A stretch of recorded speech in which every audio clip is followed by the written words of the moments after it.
en inglés o en español, encuentren el enlace apropiado en la conversación del chat. Gracias por acompañarnos. Juntos podremos vivir la vida que deseamos. The link to access the closed captioning for this session is https://ennis.number1capapp.com/event/NFB.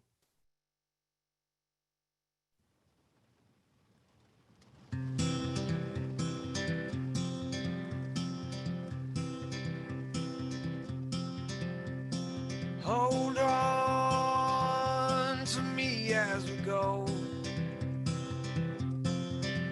as we roll down this unfamiliar road. And although this wave is stringing us along, just know you're not alone. 'Cause I'm gonna make this place your home. Settle down, it'll all be clear. Don't pay no mind to the demons, they fill you with fear. The trouble, it might drag you down. If you get lost, you can always be found. No, you're not alone, 'cause I'm gonna make this place your home.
The 2021 convention of the National Federation of the Blind is now in order. Welcome to the Federation family across the country, across the globe, for our opening ceremonies for our 2021 convention. It's so great to be gathered again with you this evening. And I'd like to begin by inviting a member of ours to offer a blessing to open up this session. He is a member of the Columbia chapter of the National Federation of the Blind of South Carolina, a gentleman who I've only recently had the opportunity and pleasure to get to know, but an emerging leader in our organization nonetheless. He celebrates the Islamic faith and traditions, and he's come to offer our invocation this evening or this morning, depending on where you are. Here for our invocation is Christopher Adris Crowley. Christopher? Yes, sir. Can you hear me? I can hear you. Welcome. Great. Thank you, Mr. President. And it's an honor to be here on the behalf of the NFB Muslims group. Assalamu alaikum wa rahmatullahi wa barakatuhu, which translates to, may the peace, mercy, and blessings of God be upon all of you. As Muslims, we always commence by praising the Almighty and uniquely one God who is without partner, the creator, sustainer, protector, and knower of all things. And I pray that Allah God subhanahu wa ta'ala continues to bestow his mercy upon all of us, that he guides us to the mustaqim or straight path, and that he blesses this meeting of the organized blind. When I view the landscape of the National Federation of the Blind, one thing becomes clear, and that is the diversity found among the members of this great organization. We come from many different backgrounds, ethnicities, holding differing religious beliefs, political views, and other things that make us unique. And that's something to be proud of. As a Muslim who comes from an African-American background and who is also married to a Pakistani woman, diversity is something that's very important to me because I see it in my family, I see it in my friends, in my organization, the NFB, and also in my religion. In Islam, we celebrate diversity as well. And today I bring you a quick verse from the Quran, which speaks to this. In Quran, chapter 49, verse 13, Allah God subhanahu wa ta'ala tells us, O mankind, we have created you from one man and one woman, and we have made you into peoples and nations so that you may know one another, not that you may despise one another. So let's continue to celebrate our differences in the diversity in the NFB, and let's continue to work together to build the Federation. And I end this invocation the same way I began. May the peace, mercy, and blessings of Allah God subhanahu wa ta'ala be bestowed upon all of you. Assalamu alaikum wa rahmatullahi wa barakatuhu. Back to you, Mr. President. Thank you very much, Christopher, for that peaceful greeting to our 2021 convention. I really appreciate it. And it's been a pleasure to get to know you and have you on our stage, the big stage, for the first time, hopefully many times to come. So I know that we can't go any further if we were in person without having a door prize. So here is our door prize team. Bennett, are you out there? I am out here. Okay, there you go. Out here. You know, I learned many conventions ago that you should never hold up the door prize. Yes, it's getting harder and harder to get people to hold the door, let alone the door prize. That's right. We can't hold up the door prize now. My colleague this year is Kenya Flores. Kenya, are you out there? Absolutely. I'm so excited to be with everybody. How are y'all? Hey, Kenya. Great. Recent graduate of the Louisiana Center for the Blind. That means she's taken over. I am. That is true, and she has some big shoes to fill. And a shout out to Diane McGeorge, who's my senior advisor for door prizes. She'll always be part of my advice. Making fun of Diane's feet already, Ben. Absolutely. Let's get to the prizes. Okay, we got a $100 Visa gift card for this first prize. And I want to remind people that if you are in the Zoom room and you can raise your hand using the Alt-Y or other Zoom feature on phones, etc., do that, and then someone will recognize you. If you are not, if you're listening on streaming or otherwise involved in some things without the Zoom, then you need to send a message, an email to prize@nfb.org. That's prize@nfb.org. Within 10 minutes, you have 10 minutes because we need to know that you were here. So each time we give a group of prizes away, we're going to give you a code word that you must use to win your prize. And the word in this case is inclusion. This is for group one. Inclusion is the word that you want to remember. And the winners are Jeffrey Blum from Quebec, Canada. How about that? The first one we've got is from Canada. Gail Crow of Nebraska. Todd Wellesley of Ohio. We have Caitlin Best, probably the best name on the page right here, Pennsylvania. And Kenneth Shad from Illinois. Remember, inclusion, and raise your hand in the Zoom room or just email to prize@nfb.org and you will win $100 of gift card from Visa. All right. Great. Thank you, Bennett and Kenya. We'll see you soon. I know there are many, many other prize groups. I saw the list of numbers of door prize. It's pretty impressive. So we have a lot to give away, which is great. So stay tuned in and listen for your name. We're going to move now to the official welcoming in of the convention, our welcoming ceremonies, unifying our movement from where the Federation flag flies highest to every corner of our nation. Of course, again, I am here with a small group of folks here in the NFB of Utah Auditorium at the National Federation of the Blind Jernigan Institute in South Baltimore. Just a couple miles west of Fort McHenry. And it's been our headquarters now for over 30 years. And, well, yeah, over 30 years. I had to think about it. 40 years. How many years? 40 years. I should know. I was born 2 years before that, right? I'm trying to make myself younger, you know. So for over 40 years, and our host for this convention is our Maryland affiliate. So here to guide us through the welcoming ceremonies are the co-hosts for our 2021 National Convention Host Committee, the president of the National Federation of the Blind of Maryland from Baltimore, Maryland, Ronza Othman, and the secretary of the Maryland Association of Blind Students, Juhi Narula. Take it away. Good evening, fellow Federationists.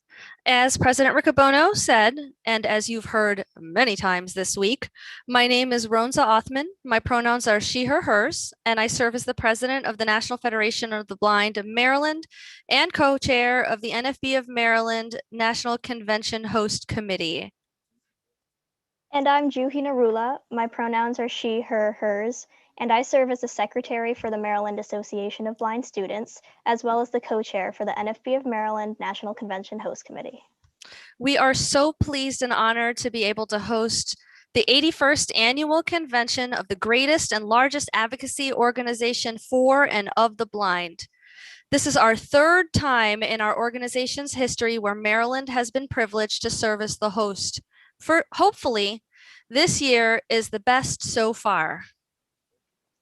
You hopefully participated in one of our fun and interesting 4 tours, or maybe you laughed out loud during our LOL comedy night, or maybe you were one of the delegates who received an elite squeezable crab to ensure that your convention was as stress-free as possible. Or maybe you are rocking your NFB convention scrubs, limited supply still available.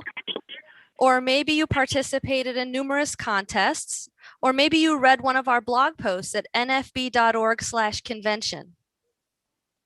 We've had such a great time sharing our state and our affiliate with you all, and we hope that you've gotten to see that the heart of Maryland rings true with Federation pride. And tonight, we want to share a bit more about our state's history and how it connects with the Federation pride with you all.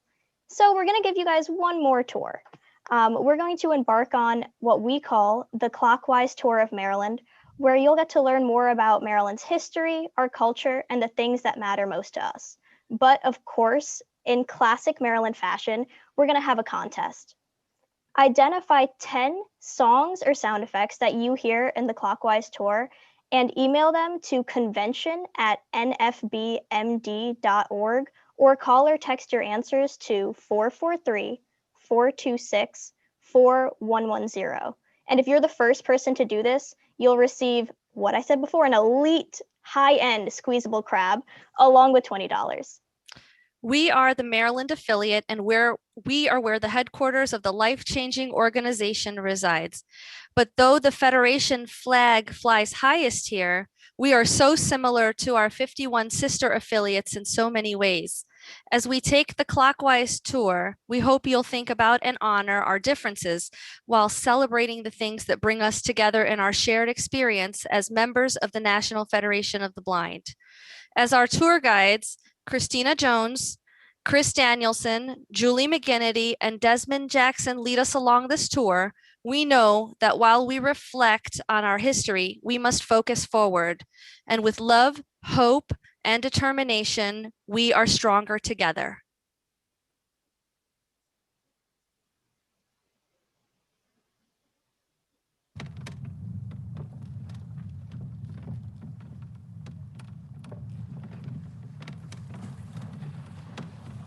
The host committee of the National Federation of the Blind of Maryland welcomes you to our state, whose nicknames include the Old Lion State, the Free State, and our personal favorite, Little America. We call it Little America because the geography and history share so much in common with the rest of our great nation. Of course, not everything in our history is positive. However, stick with us, and you will see that many Marylanders have paved the way for the pursuit of freedom, just like the rest of the nation. Do you want to get to know Little America with us? Okay, great. Let's go.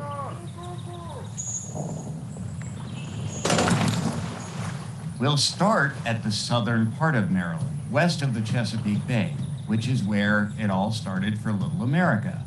This used to be the home of the Wicomico people, an Algonquin-speaking Native American group who lived along the north bank of the Potomac River and the west shore of the Chesapeake Bay. Historians think that this and other tribes disappeared because epidemics of newly introduced diseases, as well as pressure from European settlers and other native groups. Definitely not the shiniest part of our history, but it does get better. I promise. Just not quite yet. Yeah, so whenever I chow down on some Maryland crab cakes, I think of the Chesapeake. Remember John Smith, the guy who married Pocahontas? Oh, yeah. Incidentally, he drew the first known map of the Chesapeake when he landed in Maryland at the Potomac River in the early 1600s. Going back to the settlers, though, the first European settlers of Maryland landed in what we now know of as St. Mary's County. In the mid-1600s, Cecil Calvert, 2nd Lord Baltimore, established the colony of Maryland under a royal charter granted by King Charles I of England. Of course. Like the rest of baby America, agriculture was a way of life for so many people. And unfortunately, like the rest of our nation, Little America's agricultural business used the labor of enslaved people. However, here is something to chew on. The southern counties of Maryland were part of the tobacco belt, growing the most common and flourishing crops in demand at the time. Some of the descendants of these enslaved people ultimately transformed the counties into one of the largest and most successful, predominantly African-American counties in the country. Today, the county has government agencies like Andrews Air Force Base and the U.S. Census Bureau. There's even NASA's Goddard Space Flight Center. Hey, did you know that Prince George's County gave land to D.C. to form part of the nation's capital? What? Yeah. The next part of Little America we're heading to did the same exact thing. One of its connections to Washington, D.C. is the road we now call Georgia Avenue, and it was built in the mid-19th century. It was originally called the 7th Street Turnpike, but for now, let's head up the Potomac and get off at Cabin John in Montgomery County. This county was founded in the late 1700s, a century or so after Maryland was first settled by Europeans. Like the rest of our country, it was mostly farmland in the beginning. Are you getting the idea that there's a theme here? Even now, Montgomery County has the Agricultural Reserve, which is a huge amount of designated farmland protected and preserved by the county. It also happens to be the most famous, emulated, and studied farmland protection program in the nation. So the next time your dinner party goes stale, feel free to drop that knowledge, and they'll never think you forgot how to socialize after over a year of COVID-induced isolation. I know I love to compare farming projects at cocktail parties. I know, right? But it's not all about farmland, though. No, seriously. This county turned into a suburban area in the middle of the 20th century. Also, more government agencies, including the National Institutes of Health, the National Oceanic and Atmospheric Administration, the Nuclear Regulatory Commission, and the National Institute of Standards and Technology. The headquarters of the Marriott Corporation and several biotechnology companies are based here too. With such a rich history of agriculture, you might not necessarily think it would be as diverse as it is. The population here includes 4 of the top 10 most ethnically diverse communities in the US. You can find amazing food and music from El Salvador, Ethiopia, India, China, and many other cultures. One of the more diverse cities here is Rockville, which is where we are right now. Why don't we jump on the B&O Railroad here, which you hopefully learned about on our virtual tour of its museum, and make our way to the narrowest part of the state, the Panhandle. Well, check this out. The Panhandle is only 2 miles wide. We got this. Let's grab the mules and saddle up. We'll be able to cover lots of ground. Mules, really? Right. The northern border of the state is completely straight because it's the Mason-Dixon line. Does that make Maryland a northern or southern state? I don't know. Yeah. Let's see. In this Depends region, on which Marylander you ask, I guess. Right. In this region, we are sandwiched between 2 states. To the north, Pennsylvania, and to the south, West Virginia. Can you guess what this part of Maryland was known for? God. Agriculture. Yes. Shocking. And mining. And the great outdoors. Well, that's something. More specifically, nature lovers should visit Deep Creek Lake and the Appalachian Trail. You might think such a small spot might not be able to hold so much history, but Boonesboro is where the Washington Monument originated. Oh. Also, in Sharpsburg, you can explore the Antietam National Battlefield, where Robert E. Lee's first invasion of the North ended. This area also features our first national highway, called, wait for it, Old National Road, also known as US Route 40. Let's keep heading east on Route 40, stop at this lovely inn, and hopefully borrow a horse and carriage like people crossing west used to do. Because I really don't know if I can take riding on this mule for much longer. Whoa, girl. Good girl. This inn, the Castleman, has operated for almost 200 years and served many of those people crossing these trails. Instead of going west, though, let's pop east to the Frederick and Carroll County areas.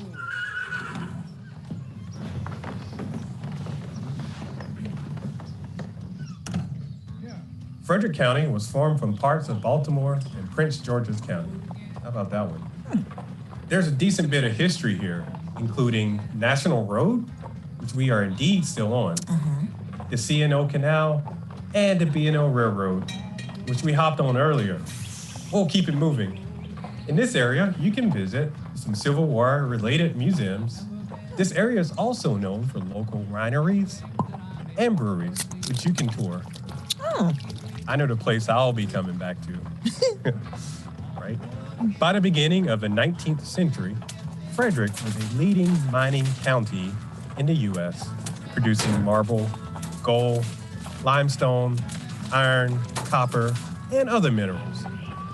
Mirroring other parts of our country, The agriculture here was mostly fruit, vegetables, and wheat. Oh.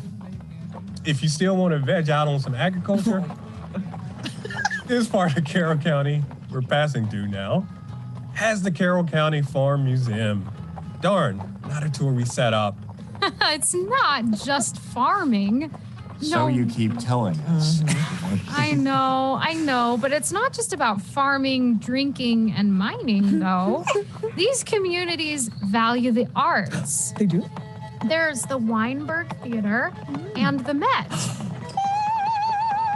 Okay, no, not that one. The Maryland Ensemble Theater, as well as way off-Broadway dinner theater. There's also a fiddler convention hosted in Carroll County annually. A famous dude named Francis Scott Key lived in Keymar. What came first, the name or the guy? In Frederick County, but we'll talk more about him later. With so much history and so many charming places to stay, it's no wonder Camp David is in Frederick County, giving presidents a lovely retreat close to D.C. Speaking of places to stay, there's another famous inn we should visit before we leave Carroll County. Antrim in Tawnytown is a historic tourist spot, and it used to be a thriving plantation. We're coming across a less admirable part of our nation's history again, but as we keep going up and around the Chesapeake and down its other shore, we'll see a part of Little America that saw the end of slavery for many.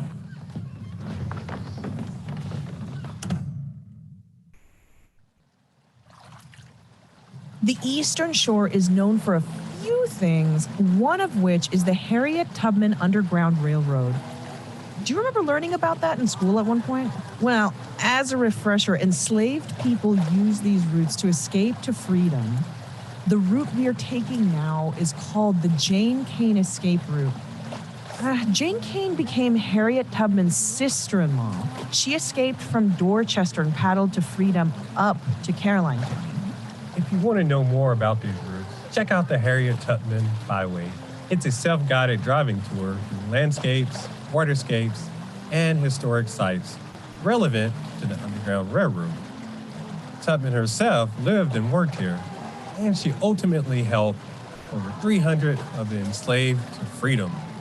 You might be wondering how. Well, she mostly passed messages through songs, hidden messages like escape routes and warnings of danger, or places and ways to hide. Clever, right? Yeah. Gospel, jazz, hip-hop, rap, and so much highly influenced by those spirituals and work songs. Some of it happened right here in the Eastern Shore. How cool is that? This area of Maryland is separated from the Western Shore by the Chesapeake Bay. There's also an area of land that includes the state of Delaware and a portion of Virginia known as the Delmarva Peninsula. The Eastern Shore is generally relatively flat with several islands, marshes, beaches, and inlets, including Ocean City and Chestertown. In Chestertown, Freedom Riders protested against segregation during the Civil Rights era.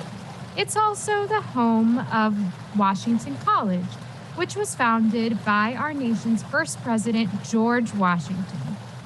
As we said earlier, Ocean City is right here, stretching along several miles of beautiful beach. It's definitely a favorite destination for visitors from all over the eastern seaboard. It has a classic wooden boardwalk nearly 3 miles long. Unfortunately, there's no time to stop at the Carousel Hotel, where for many years we held our affiliate conventions. Anyway, given that our state conventions got to be too big for this once grand old venue, it would be hard to fit all 10,000 of our national convention participants. But if you ever want to go to the beach and then ice skate when you get too hot, the Carousel Hotel is your place. The Ocean City Boardwalk has some of the finest restaurants, shopping, and other amusements in the region. Okay. And I'm sure you'll be able to eat some great blue crab, the feature food of the area. Since this area is known for its blue crabs, there's a huge local culture of boating, fishing, and obviously catching blue crabs. Did we mention blue crabs? I'm just making sure. I think so. The Eastern Shore is a community of farming and small town life. A lot of people from the Eastern Shore consider themselves Southerners because of their proximity to and shared border with Virginia. How about that? We've covered the perimeter of Little America, but what about the middle bits? Let's go back up to Queen Anne's County in this area. We could cross the famous Chesapeake Bay Bridge. Did somebody say crab cakes?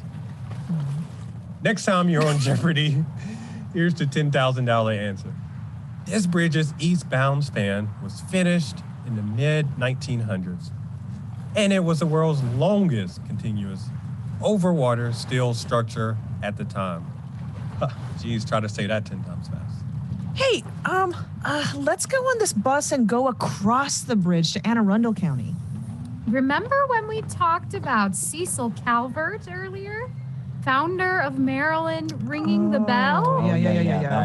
Okay. Okay, good. Well, he was happily married to Anne Arundel, and this county was named for her in the mid-17th century, a year after she died. Although Lord Calvert envisioned Maryland as a refuge for Catholics, the first settlement in Anne Arundel County was founded by Puritans. Known as Providence, it was near the site of present-day Annapolis. It then changed its name to Anne Arundel Town in honor of the aforementioned lady, which gave way to the present city of Annapolis, named Maryland's capital in the late 1600s. Not to confuse everybody, but Annapolis was not named for Anne Arundel, but for the then Princess Anne of England. Our buddy Cecil Calvert probably wasn't happy about that. Sorry, man. The Annapolis State House, where the Maryland General Assembly meets, is the oldest continually operating Capitol building in the United States. Annapolis was also briefly the capital of our nation, and in that capacity was the location of the signing of the Treaty of Paris, ending the Revolutionary War in 1783. This beautiful, uniquely designed city is also home to St. John's College, the third oldest college in the United States. Of course, you may also recognize Annapolis as the home of the United States Naval Academy, but the Army has a home in Anne Arundel County as well. Fort Meade was established during World War I and continued to expand afterwards. Historically, the rural parts of Anne Arundel County consisted of tobacco fields until slavery was outlawed, then farming of fruits and vegetables, and canning, and fertilizer plants took over, again with the agriculture. Well, you gotta have your veggies.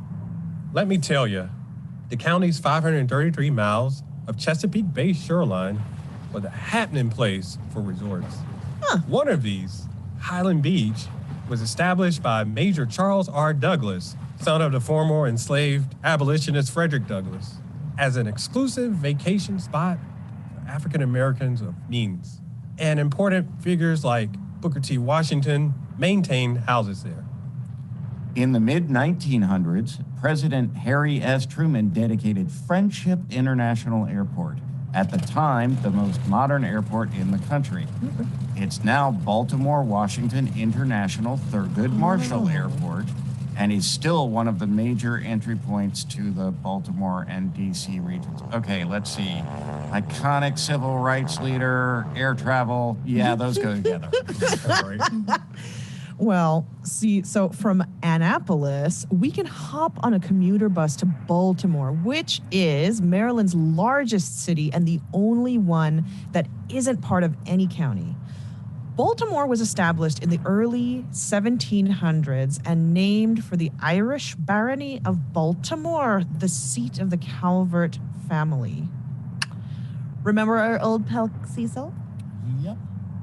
Great. It was created as a port for shipping tobacco and grain. More agriculture. At the outbreak of the American Revolution, it was a bustling seaport and shipbuilding center. Baltimore clippers plied the seas, and trade extended to the Caribbean. The U.S. Navy's first ship, the Constellation, was launched in Baltimore at the end of the 18th century, and its namesake, the last all-sail warship, which was built for the Navy in the mid-1800s, has resided in the city's harbor since the mid-1900s. Hey, if you're ever in town, come hop aboard for a tour. The Continental Congress met in Baltimore from December 1776 through to March of the following year because people were concerned that the British would attack Philadelphia, the national capital at the time. And the British didn't stop making trouble for Baltimore either. No, they did not. During the War of 1812, the British tried to capture the city. The successful defense of Fort McHenry in 1814 was the inspiration for Francis Scott Key's poem, The Star-Spangled Banner. Told you we'd mention him again. The chartering of the B&O Railroad, yes, like on the Monopoly board, in the early 19th century was an important milestone in the city's history. And its original train station is now the B&O Railroad Museum. We hope you enjoyed the virtual tour. Well, you'll be interested to know this. The first telegraph message was sent by Samuel Morse from Washington, D.C. to Baltimore in 1844. What's a telegraph? I think I'll stick to text messages for now. Yeah, same, dude. Edgar Allan Poe died and is buried in Baltimore. His death, like his spooky stories, was very mysterious and possibly related to the city's infamous political gang violence. The Raven, one of the author's most famous poems, is, of course, the inspiration for the name of Baltimore's two-time Super Bowl champion NFL team. Go Ravens! And its three Raven mascots are named, what else? Edgar, Allan, and Poe.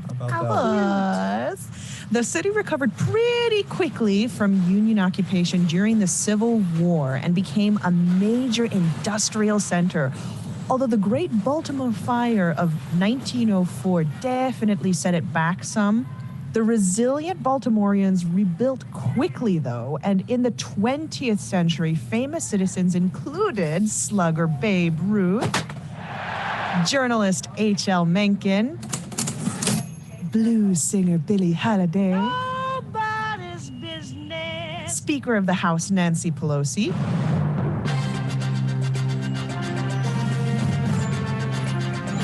and filmmaker John Waters, whose movie Hairspray also became a hit Broadway musical.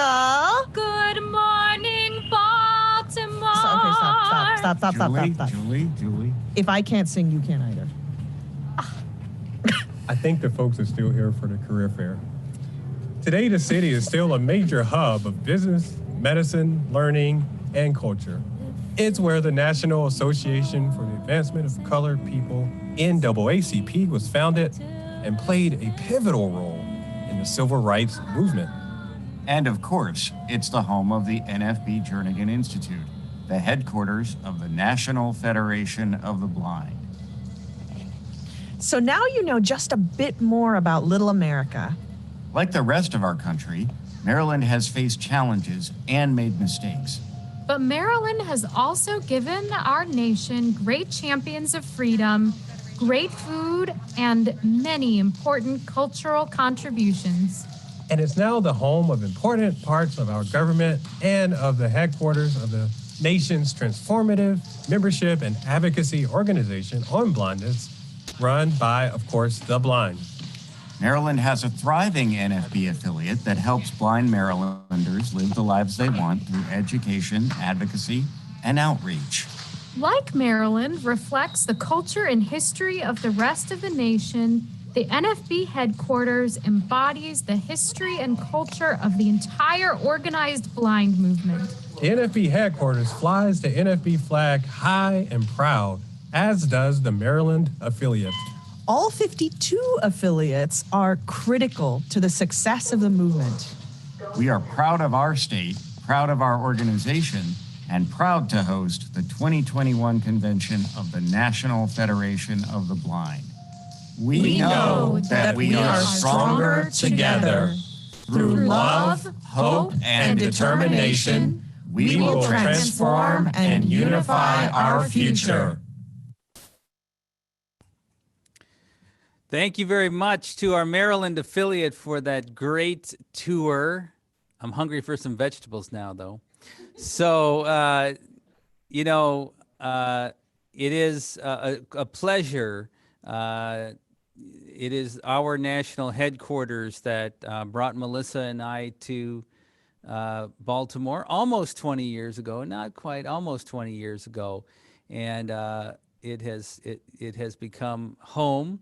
As has our national headquarters here. So it's really great to have Maryland hosting, and really want to celebrate our Maryland members who have stepped up to make this a very, very special national convention. Hopefully our last virtual convention for a long time. We now come to a important part of our gathering together on an annual basis. Although the 4th of July has passed, this moment I really think of as our 4th of July. It's when we, as the Organized Blind Movement, take an opportunity to have a celebration of freedom for our veterans. And we have many veterans in our organizations, or those of us like myself, who are sons or daughters of veterans, and we take this moment to honor them through our national division, the National Association of Blind Veterans, which is led by a gentleman who is retired from the U.S. Army after 20 years of service as a Master Sergeant. Here for our celebration of freedom is Dr. Humphrey.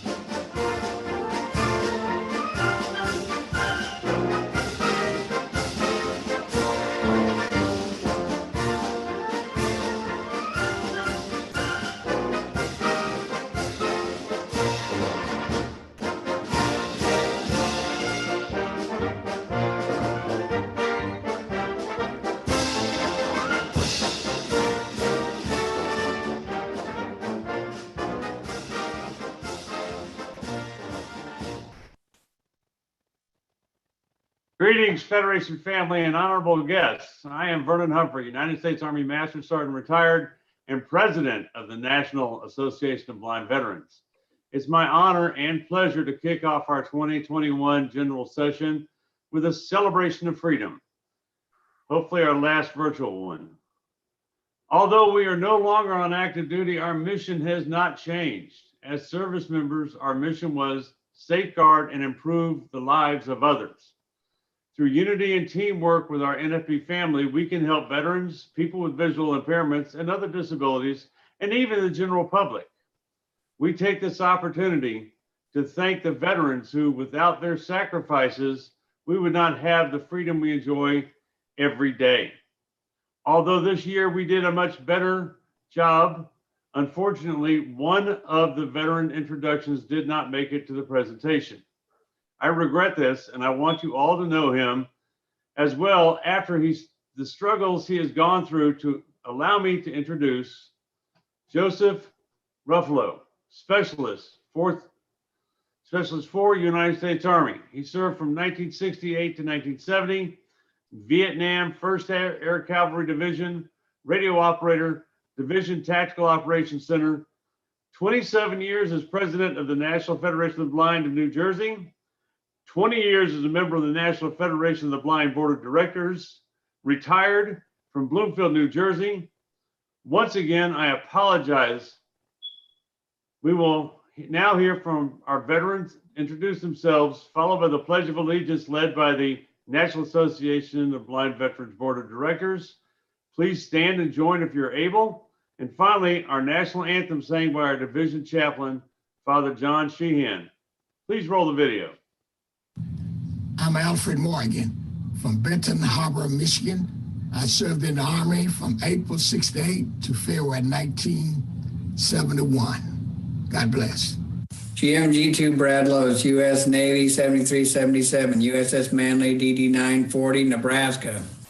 Name is David Jones. I was in the U.S. Army from 1965 to 1969, and my last year I served in Vietnam. Hey everyone, Debbie Chatfield, Sergeant, United States Air Force, Arizona.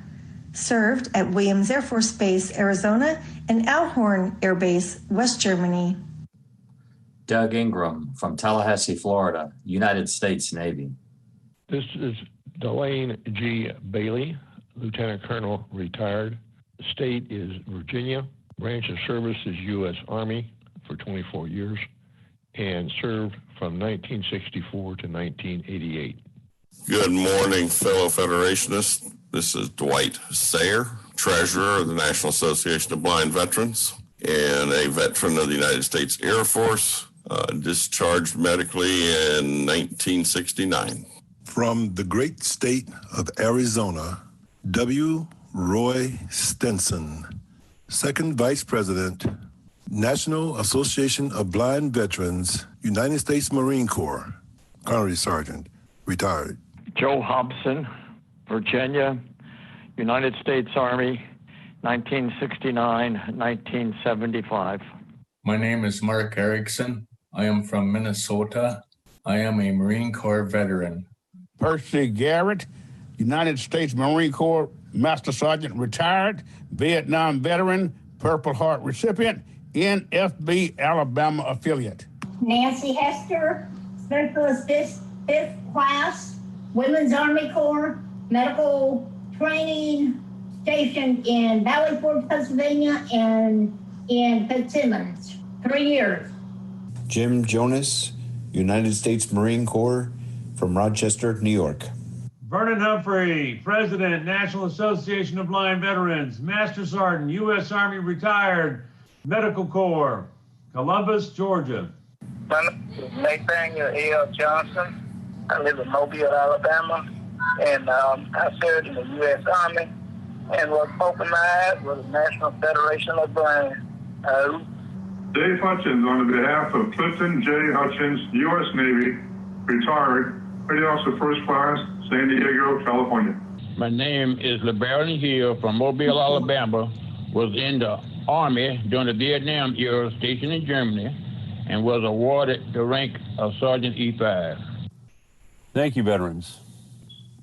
Ladies and gentlemen, please stand and join us in the Pledge of Allegiance, led by the National Association of Blind Veterans Board of Directors.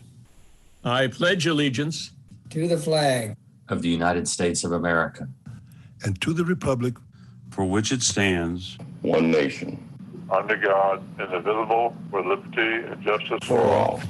Please remain standing as Father John leads us in the national anthem, and feel free to join in.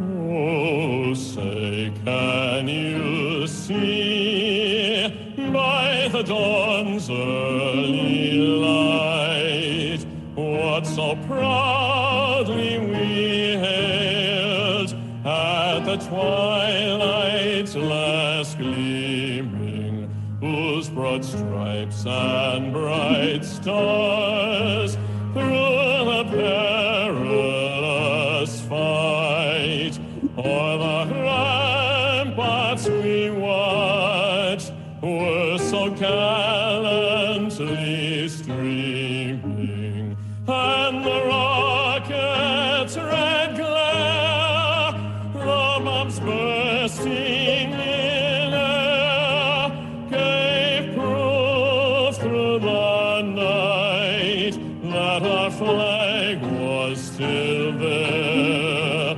Oh, say does that star-spangled banner yet wave o'er the land of the free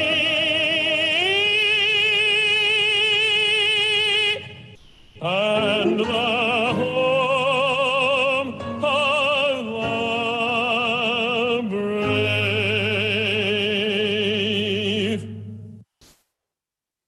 I did neglect to mention also that Father John Sheehan, our national chaplain, was in the United States Air Force.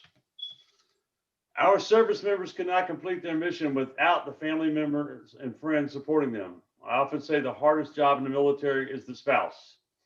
Together, we can achieve anything. As a proud veteran, a member of the NFB, I would like to thank you for your support. God bless America, and back to you, President Riccobono. Thank you very much to our veterans. Thank you for your service, and thank you for the great presentation. I think it deserves a door prize. I don't know what our I think door we can prize do team is that. doing. There we go. I think we can do it. Stephanie, what do you think? Stephanie should be there. She's going to give this door prize away. It's the How second about group. Kenya? How about Kenya? What am I saying, Stephanie? She's the communications director. Yeah, you so I don't know anything about get that. rid of Kenya. Come on. She's an I'm going to get rid LCB of grad. myself. She's not going to tolerate Kenya that. is very important in this group. Kenya, are you just there take with us? over, please. Yeah, You please. I can do that. Well, first, yeah. I'd like to thank our veterans for your service and sacrifice. So we are going to be giving away a gift certificate for $50 to the Independence Market, one of my favorite places. And the code word is belated. So our winners are Demiris Herrera, Arizona, Howard Wilson, Illinois, June O'Gara, Minnesota, Kathleen Manus, Maryland, Chloe Darlington, New Jersey. And again, the code word is belated. Either raise your hand using the Zoom features or send an email to prize@nfb.org. Back to you, Mr. President. Thank you, Kenya. I know Diane wouldn't have made that mistake. I'm not saying another word. Well, with that, I think we deserve a fit break. What do you think? Oh, sorry. They weren't ready for the fit break. A Maryland fit break. We're about to have a bunch of leaders. So if we were to follow the leader, that would be great. Thanks to our sports and rec division in the National Federation of the Blind. You think we would have done this before, Will? This is much more entertaining, you know. Yeah. For another fit break, and I have Rose Warner here with me. And Rose is a leader of the National Federation of the Blind of Maryland and National Federation of the Blind. And Rose, you're also an athlete, huh? Yeah, that's right. My favorite sport is gymnastics. I think I saw you do about 1 million cartwheels. Only 110, but yeah, that was a fun time. That must be some kind of record. Maybe. I bet you were pretty dizzy. Oh my goodness, so dizzy. Well, I think what we need to do is follow the leader. And right now, Rose is our leader, so take it away. Thanks, Jessica. All right, everyone, get ready to jump, twist, or just dance around. Here we go. All right. Are you jumping, twisting, dancing around? Looking good, guys. Your hands up. Woo.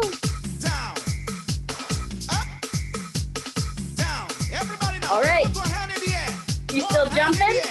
And we go from left to right. Watch this. Left, right. Come on. Left, right. Yeah. Left, right. Left, right. All right. Get ready to go faster.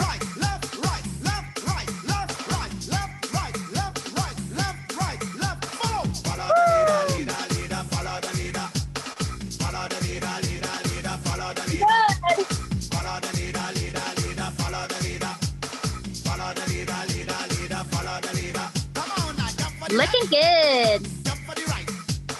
Jump for the left. Jump for the right. Everybody jump for the left.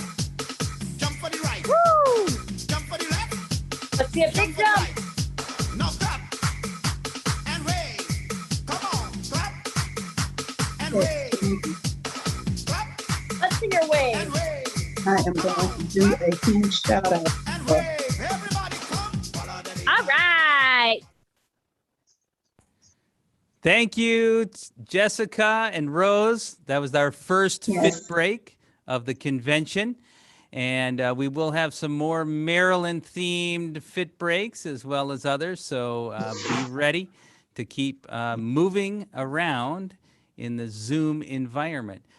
Now to talk with us briefly about another effort we're trying to move on, which is our Give 20 campaign. I know we're making movements because I made a contribution from the Riccobonos right before this session is from the great state of Virginia or Florida or Massachusetts. It's hard to tell where she is today. She's everywhere. It's Catherine Webster.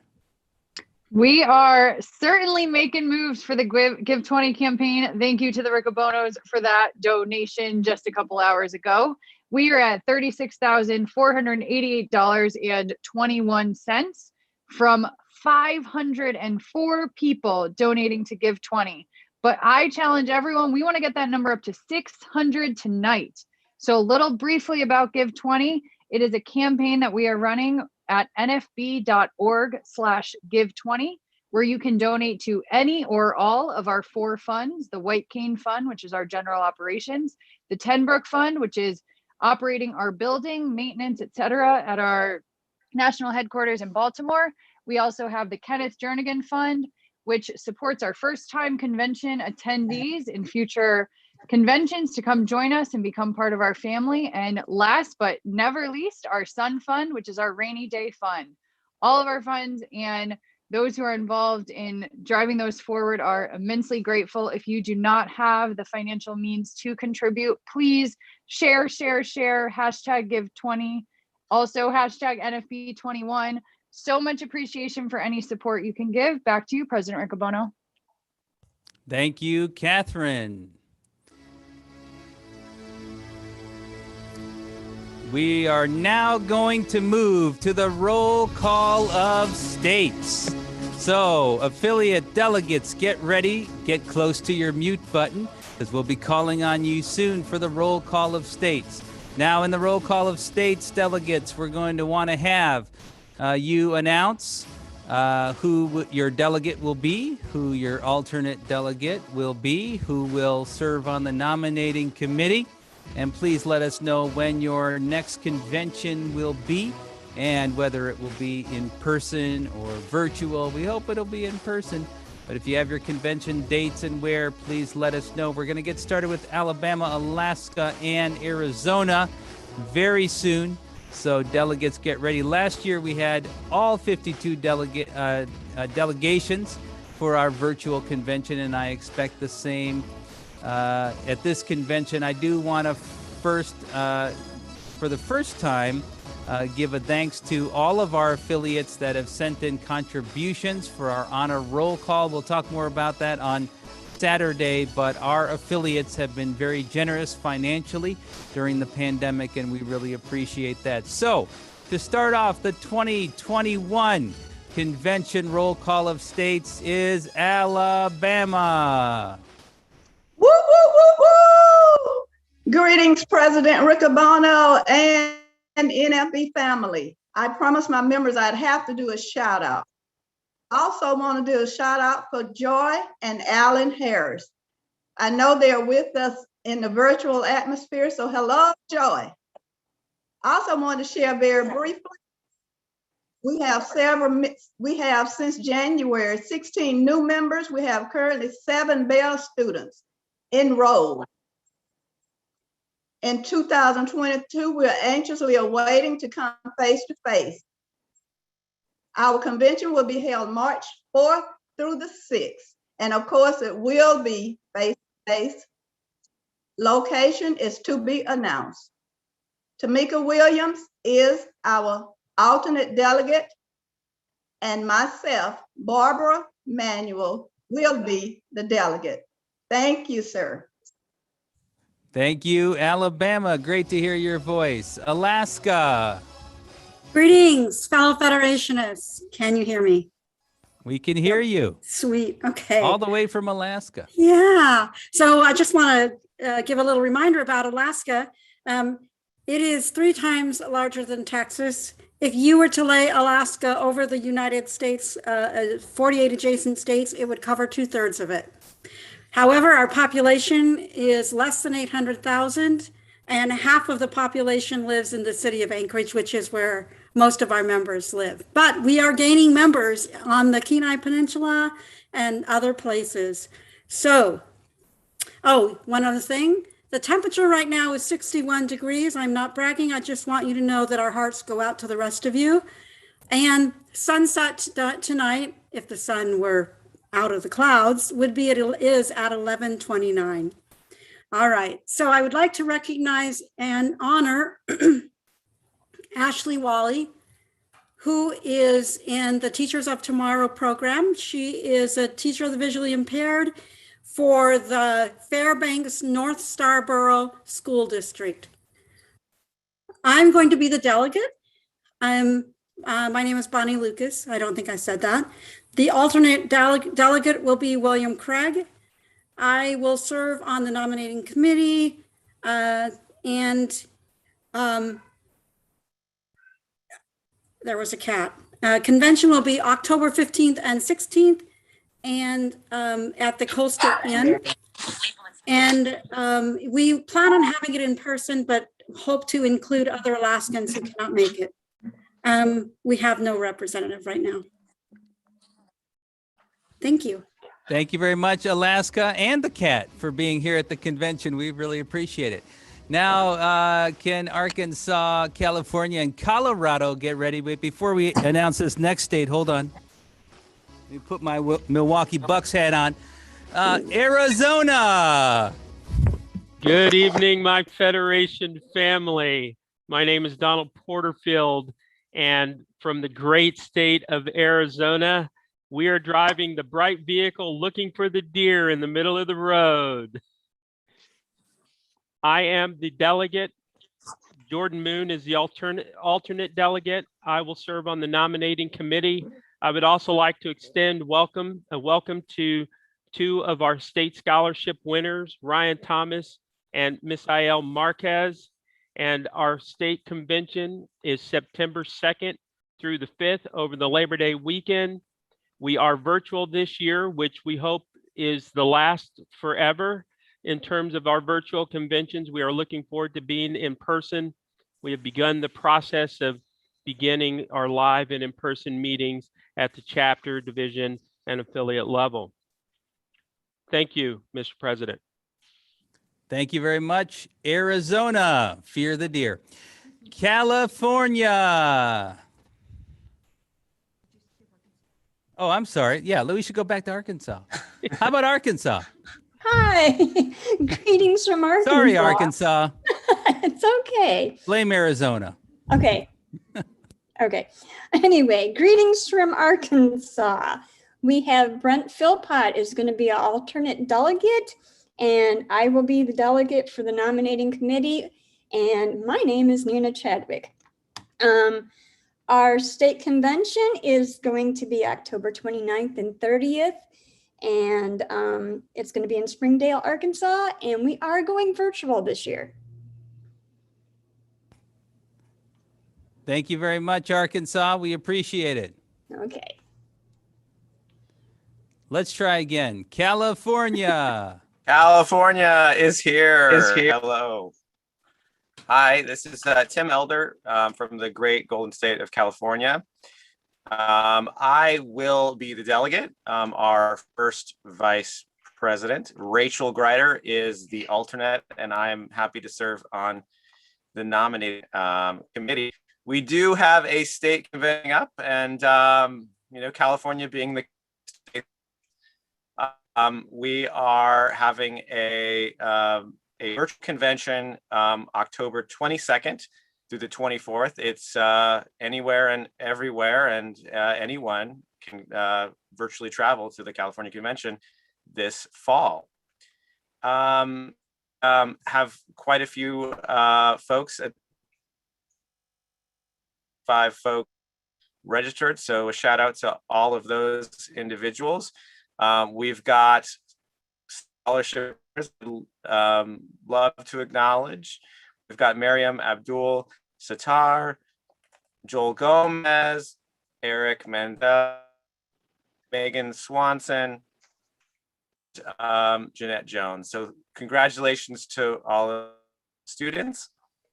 8 Bell students in our class this summer. So Debbie Worsman, our Bell coordinator, does a great job keeping that class of students together. We've been very active in California. We've been doing all kinds of legislative stuff and regulatory stuff around autonomous vehicles and crews to get stuff up and running, and that's the state. We've got a bill in process to eliminate sub-minimum wages. We had a bill that went live this past year to extend the core curriculum for blind students, and we've got a lot of. So we hope everyone will join the convention October 22nd, 24th. Thank you. Thank you very much, California. We appreciate it. Will Connecticut, Delaware, and the District of Columbia please get to your mute buttons? Now we're going to move to Colorado. Hold on. Yeah, you're One there, second. Colorado. I'm here. Hold on. I have a little something for the convention. Here we go. Uh-huh. Give me a C. C. Give me an O. O. Give me an L. O. Give me an O. O. Give me an R. O. Give me an A. O. Give me a D. D. Give me an O. O. What's that spell?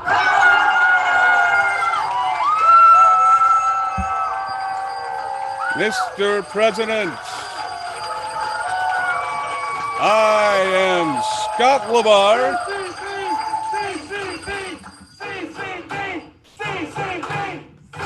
President of the National Federation of the Blind of Colorado, which is the home to our CCB, of course. We love you, Scott. Well, I love you guys too. Thank you, CCB. All right. Well, Mr. President, I'm glad and proud, as always, to be here on behalf of the great state of Colorado, where we say that there are only a few things that soar higher than our purple mountain majesty, and that is our pride and our love of the programs we have built here in Colorado. And of course, chief among them is our CCB that you heard from today. They recorded that about an hour ago. So thank you, CCB. Cheer out there in the virtual sphere. All right. And we, of course, are proud of our director of the center, Julie Deedon, and the founder of our center, Diane McGeorge. We have one national scholarship winner with us this year, Christina Ebersol. Congratulations to her. We have with us our state scholarship winners, Gabriel Gates, Ellie White, and Dea Villacazares. And we are the home, as of this year, due to legislation that we got passed, we are at the home of electronic ballot delivery and electronic ballot return. We are also, Mr. President, the first state in our union to have a law that mandates that all the websites of our public entities, the state, the county, the cities, they must be compliant with current WCAG accessibility guidelines. Mr. President, this is a special affiliate announcement for me because it will be my last as delegate from the great state of Colorado. Many of you know that we are underway with a transition in our state. This fall at our state convention, which will be, Mr. President, October 28th through the 31st at the Denver Marriott South, which is actually in Lone Tree, Colorado, and it will be a hybrid convention. I will not be running for president of our affiliate. Our plan is to have Ms. Jessica Beecham, who is our first vice president, run for that position, and she is also our alternate delegate this year. So it is with a sort of a bittersweet mix that I conclude this report to our beloved Federation family. I have loved serving as our state president, but I'm going to put all my energy and effort into bringing the transition in the future of our affiliate. Mr. President, we don't have a national rep as of yet, of course, and we hope it will be you. That's all from Colorado. Thank you. Thank you very much, Colorado. Sounds like you have a lot of people in your basement, Scott. I don't know. Let's go Yes, sir. Let's go to Connecticut. Wow, Scott, it's never easy going after you, but we will miss you in the lineup of the roll call of states. Greetings, President Riccobono and national board members from the Constitution State. My name is Mary Ann Melly, and I will be the delegate and on the nominating committee. Beth Rival, first vice president, will be our alternate delegate. Our affiliate recently was bequeathed a car, and we have sold the car and have received a net profit of $6,000, and $3,000 of that will be sent to the national office soon. We are proud to announce that a national scholarship winner will be attending the prestigious Yale University in our humble state in September. We also have 3 children attending the Bell Academy, one in the session that begins on July 19th and 2 at the session that begins on August 9th. Our state convention this year will be a hybrid convention.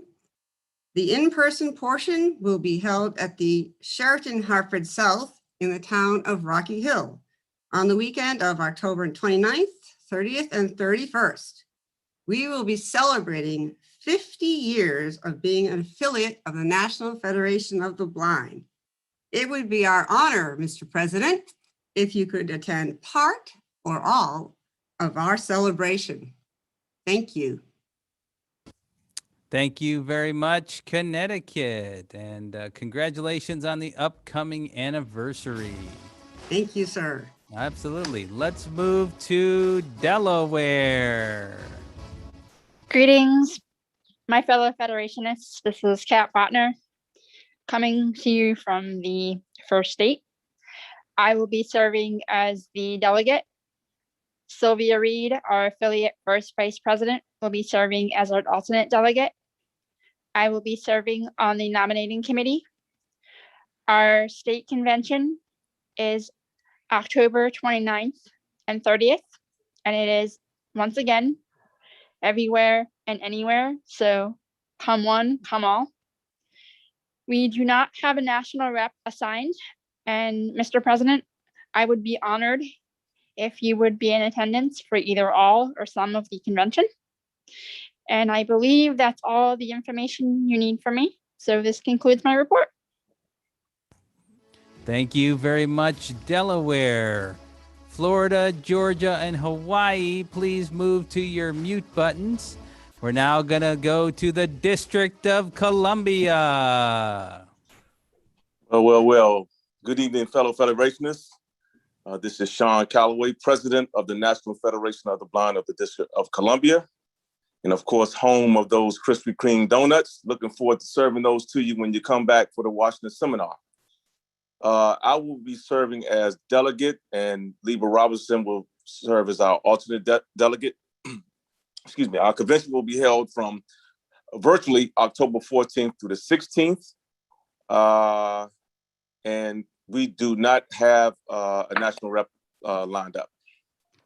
Thank you. Thank you very much, District of Columbia. Appreciate it. Looking forward to the Krispy Kremes. There should be twice as many, I think, at this next Washington seminar. Maybe so.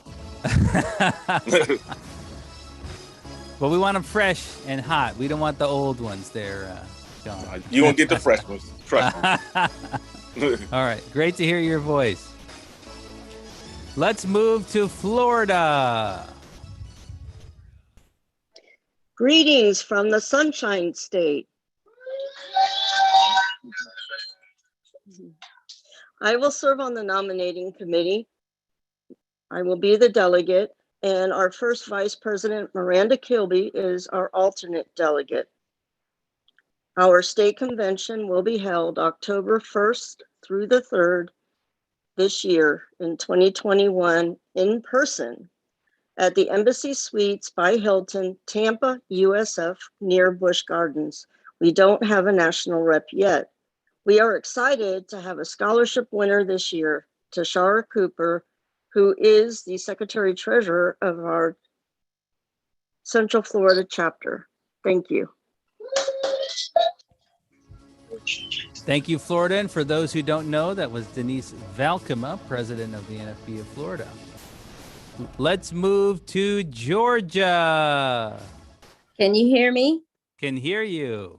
All right. Greetings, President Riccobono, our National Board of Directors, Federation family, and guests. I am Dorothy Griffin, affiliate president of the Great Peach State of Georgia. I am serving as the delegate. Our alternate delegate is our first Vice President, Galen Tootle. I will be serving on the nominating committee. Our 2021 virtual state convention will be October 7th through the 10th via the Zoom platform. We have 2 national scholarship winners, Christopher Abel and Miranda Williams. We have 119 plus registered for this convention. We are loving the awesome agenda.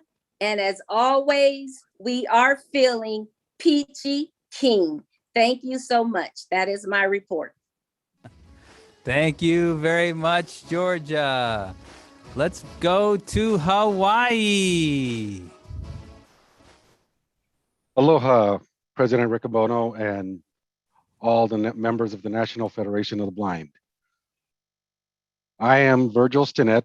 I will be serving as the delegate. Shelford Cantan, our first vice president, will be serving as alternate. And just, we don't have a convention date yet set up. I will be proudly serving on the nominating committee. And just a couple tidbits. One, Hawaii is the most isolated piece of land from anywhere in the world. It's 5 hours north, south, east, or west to a continent or to an island to reach Hawaii. And the other thing is, I think we're the only state that now has passed the right to parent bill, the abolishment of sub-minimum wage, and also to electronically receive and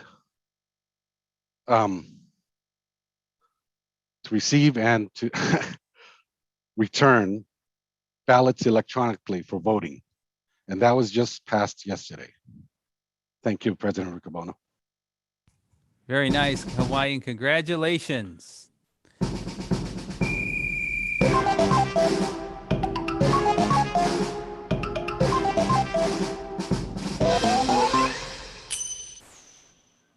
Oh, good evening, Federation. It's the Pac-Men back to talk to you about building the National Federation of the Blind. Are you there, Ryan? Yeah, this never gets old, does it? No, it is always a joy, a pleasure, an honor, a privilege, and just downright fun to be with you. You too, Scott. I'll send you the check later. By the way, are you still wearing the white shirt? I am. White shirt, and I switched back to my red tie. Is that all you have, is red and blue? Red and blue, yep. Oh, you should get a purple. Depends on my mood, whether I'm angry or sad. Oh, well, which are you? You know, right now I'm delighted. So it is the red of health. We are going to be flush today. That's what's going to happen. It's the red of being flush. Flush, yes, I like it. Flush with money, flush with funds, flush with hope, love, and determination. That's what we need to do in the PAC plan. And why, I know a lot of people were listening yesterday at the board meeting, but perhaps not everybody that's out there now. So Ryan, tell them a little bit about the PAC plan and how to sign up. Sure. So the PAC plan is our pre-authorized contribution plan. It is the way that you can give on a recurring basis to the National Federation of the Blind. And it is a way that you can give in such a way that it comes out of your checking account or you're off of your credit card or your debit card on a monthly basis. And you can give whatever amount you want, starting at $5 and going up from there to, really infinity if you want. Exactly. But it, as I said yesterday, we're kind of like the crock pot of fundraisers because you can just set it and forget it, and we will automatically take care of it for you. And at the end, you come out with just a great, delicious, wonderful treat for the Federation. Absolutely. So Scott, why don't we talk about the 3 ways that we can contribute? Well, all right. Well, first of all, one way that you can sign up on the PAC plan or increase your pledge, I think that's what you meant, Ryan, is by signing up online. We are totally online now this year. We have a form, and you can find that form at www.nfb.org/PAC. And yet, not Political Action Committee, as Ryan said, pre-authorized contribution. So you go to that form, you just fill it out. It's totally accessible. And what's really cool this year, Ryan, is last year we had the form. That was a first for the form. But if you were signing up on a new pledge, we couldn't take your financial data because we had to set up all these secure systems and things. This year, we can do it all in one virtual stop at nfb.org/PAC. Fill out the form, give us your credit card numbers and bank accounts and whatever, and we can do it all right there. But Ryan, if you can't fill out the form because you have bad internet or you're just not so hot with computers or whatever the issue is, what else can they do? Well, they can also call us on the telephone. You can leave information. In fact, we're going to need a couple of pieces of information. We're going to need you to leave your name, and we're going to need you to leave the state that you're from. And very importantly, we're going to need you to leave a number at which we can reach you. If we don't have that one specifically, we're never going to be able to reach you. So you want to leave those pieces of information, and also you can tell us if you want to contribute or how much you want to contribute or increase, and if whether you are a new PAC member or an existing PAC member. Now, I told you how to do all of that. Now I'm going to tell you what to do. You can call us at 1-877-NFB, the number 2, PAC, 1-877-NFB, the number 2, PAC. Leave that information and someone will call you back to take your information. Absolutely. And you can also email PAC at nfb.org, giving us the same information, and somebody will get back in touch with you. Now, Ryan, we are running a number of contests, and one of them that we do is for anybody that does PAC business during a given session or the time period around a session, we put their names into a drawing and then draw five gift cards, $25 each.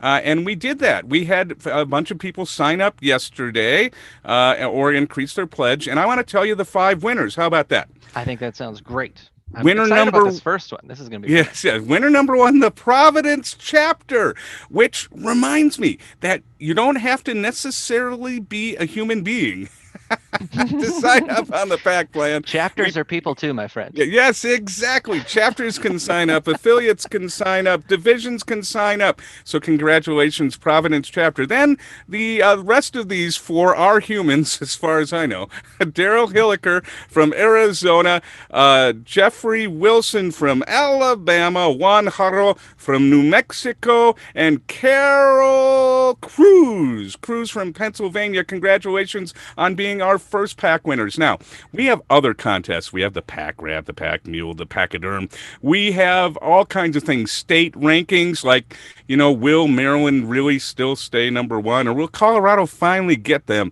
and other exciting things like that. But we don't have time right now to talk about all that. But I want to tell people something. Tomorrow, I almost feel like singing a song. Wasn't there some song about that? Something like that. Yeah.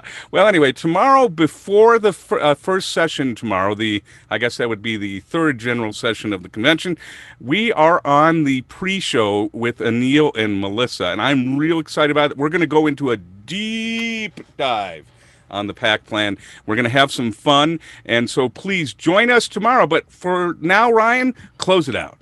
All right. I want everybody to go back to the virtual PAC table. Go to nfb.org/PAC, call 1-877-NFB-PAC, or send us an email at pac@nfb.org, and let's go build the National Federation of the Blind. The PAC people are out. Thank you very much to the PAC men. We're going to move back to the roll call of states. So Idaho, Illinois, Indiana, and Iowa, please get to your mute buttons, and let's go to Idaho. Good evening, Federationists. Can you hear me? We can hear you. Great, thank you. I always don't trust the mute button and the unmute button to work sometimes.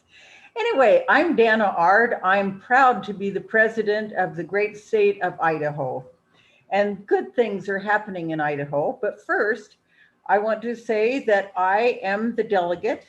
I will serve on the nominating committee. Sandy Streeter, the vice president, she's the alternate delegate. And our next convention will be in person. It will be at the Holiday Inn in Idaho Falls, Idaho, and it will be in April. We are lucky to have a teacher of tomorrow, and her name is Andrea Amistoy. I know Andrea. Her kids were in the Bell program several years ago, and I fondly remember teaching her 4-year-old how to put your fingers on the Braille writer, singing "Where is Thumpkin" and Ringman, and we had fun. So it'll be nice to have Andrea as a teacher of tomorrow. Good things are happening. As I said, in our state, we had a very successful cycle for independence. It had to be virtual, but due to the very great competency of Al Schneider, who's our head person, it was highly successful. We've been getting several new members in our chapters, and we've been doing some things to continue with socialization. We had a game night on Zoom, which was very successful. And we have an ongoing book club, which has now gone statewide. And we're going to have a baseball night next month because 2 of the chapters have teams that play in our minor league. And we're going to get together on Zoom and listen to the broadcast. And those of us who can go to the game may still do that. So we're doing some really good things, and things are happening in Idaho, and we'll just keep on building the National Federation of the Blind. Thank you very much, Idaho. Appreciate the updates and glad you're here. Illinois. Greetings, President Riccobono and Federation family. My name is Marilyn Green, and I am honored to serve as the president of the National Federation of the Blind of Illinois. I will serve as delegate. Our first vice president, Denise Avant, will serve as the alternate. I will serve on the nominating committee, and I am excited to say that we will have a hybrid convention in Lisle, Illinois at the Sheraton Lisle Naperville Hotel, October 22nd, 23rd, and 24th. Thank you, sir. Thank you very much, Illinois. Indiana. Greetings, Mr. President and my Federation family. It is a pleasure, believe me, a pleasure to be here tonight, live on camera and in person. I am Ron Brown, the state president of the National Federation of the Blind of Indiana. Our convention will be anywhere and everywhere because it'll be virtual, and it will be held October the 8th, 9th, and 10th. I will be serving as the delegate. Pam Schnurr, affectionately known as Pammy Lamb, will be serving as the alternate delegate. We have not yet been assigned a national rep, sir. Thank you. Thank you very much, Ron. It's a bright, sunshiny day. Glad to have you here on camera. Yes, it is. Will Kansas, Kentucky, and Louisiana please get to your mute buttons? We're now going to move to Iowa. Good evening, Federation family from the great Hawkeye State. Got some folks in the room with me this evening, some proud Federationists. My name is Scott Van Gorp, and I am the president of the National Federation of the Blind of Iowa. Iowa's got a lot of things happening. We've got 2 chapters that are already back to in-person meetings and a third one about to start in the fall. We also have things happening on the legislative front and on the voting front. More about that down the road. I will be serving as the delegate. Our first Vice President, Cindy Ray, will serve as alternate. I will be serving on the nominating committee. Our convention this year will be October 1st and 2nd. I'm not going to compete with you this time, Ron. It will be anywhere and everywhere. It will be virtual this year, hoping to be in the Des Moines area next year in person. And Mr. President, we do not have a national rep assigned. Thank you, sir. Thank you very much, Iowa. Kansas. Good evening, President Riccobono and fellow Federationists. Greetings from the Sunflower State. I am Tom Page, President of National Federation of the Blind of Kansas. I'm pleased to report that the Kansas affiliate is actively engaged in helping seniors remain and continue to live independently in their home, protecting the rights of blind parents and the rights of blind voters, alleviating barriers to employment and access to higher education, and creating a future where all of our blind children will be taught to read and travel independently. Our delegate will be the alternate, our first Vice President, Rob Tabor. He will also serve on the nominating committee. I will be switching to alternate delegate. Our convention is scheduled to be in person and hopefully hybridized November 12th to 14th at the Holiday Inn Olathe, be hosted by our Johnson County chapter. We look forward to your assignment of national rep. Thank you. Thank you very much, Kansas. Let's go to Kentucky. Hello, my name is Jane Seif, and I'm the very new affiliate president of the state of Kentucky. I cannot say enough about how this state has come together this year. I think when everything started, most of us didn't really know anything about Zoom or how to connect, but as with most things, the young people kind of led the way. And there were a group of students that actually got on Zoom and started meeting to deal with all of their issues regarding virtual school, et cetera. And that group of students very beautifully taught all of the adults in the affiliate how to do what they were doing. And it grew from there, and chapters soon started meeting. And after that, something more amazing happened. The state actually started meeting, much like a chapter would have a meeting once a month, which I think has led to great opportunities to have a good example of exactly what a chapter does and what a chapter meeting is, so that we can grow the affiliate.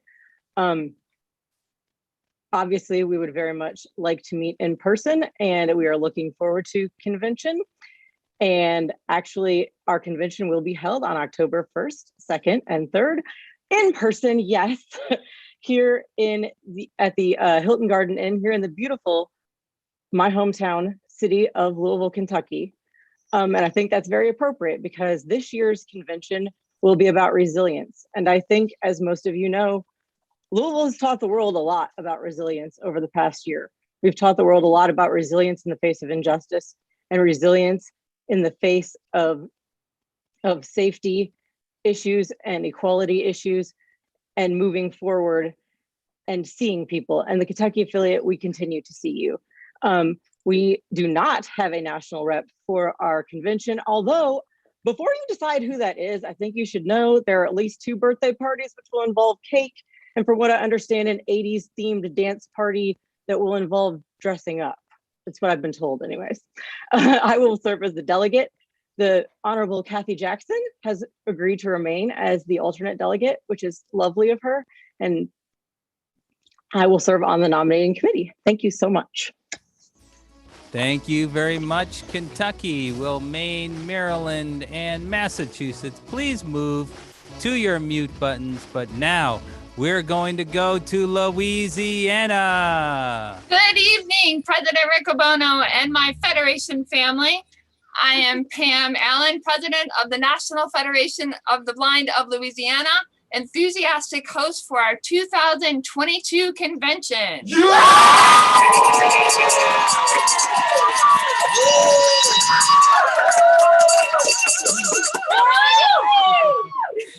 As you can hear, I am proud to say that I am broadcasting live from the Louisiana Center for the Blind, and we have our staff and students here with me.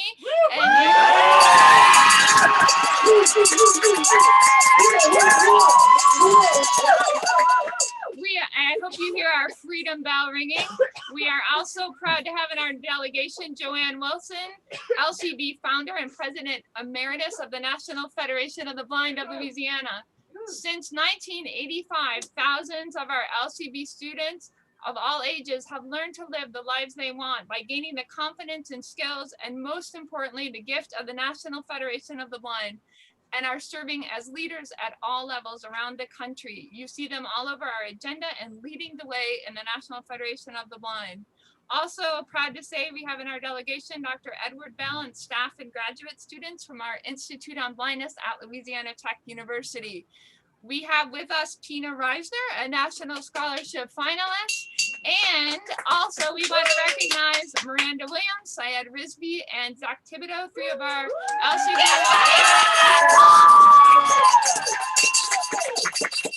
We are very proud to say that we have 14 families participating so far in our Bell Academy this summer, and thanks to all who helped out front and behind the scenes to make our Bell Academy a reality. I want to recognize Sarah Qasim, who is in our delegation, and she is in our Teacher of Tomorrow program. I want to extend a special greeting to everyone attending their first convention, and thank you for making the Rookie Roundup a huge success.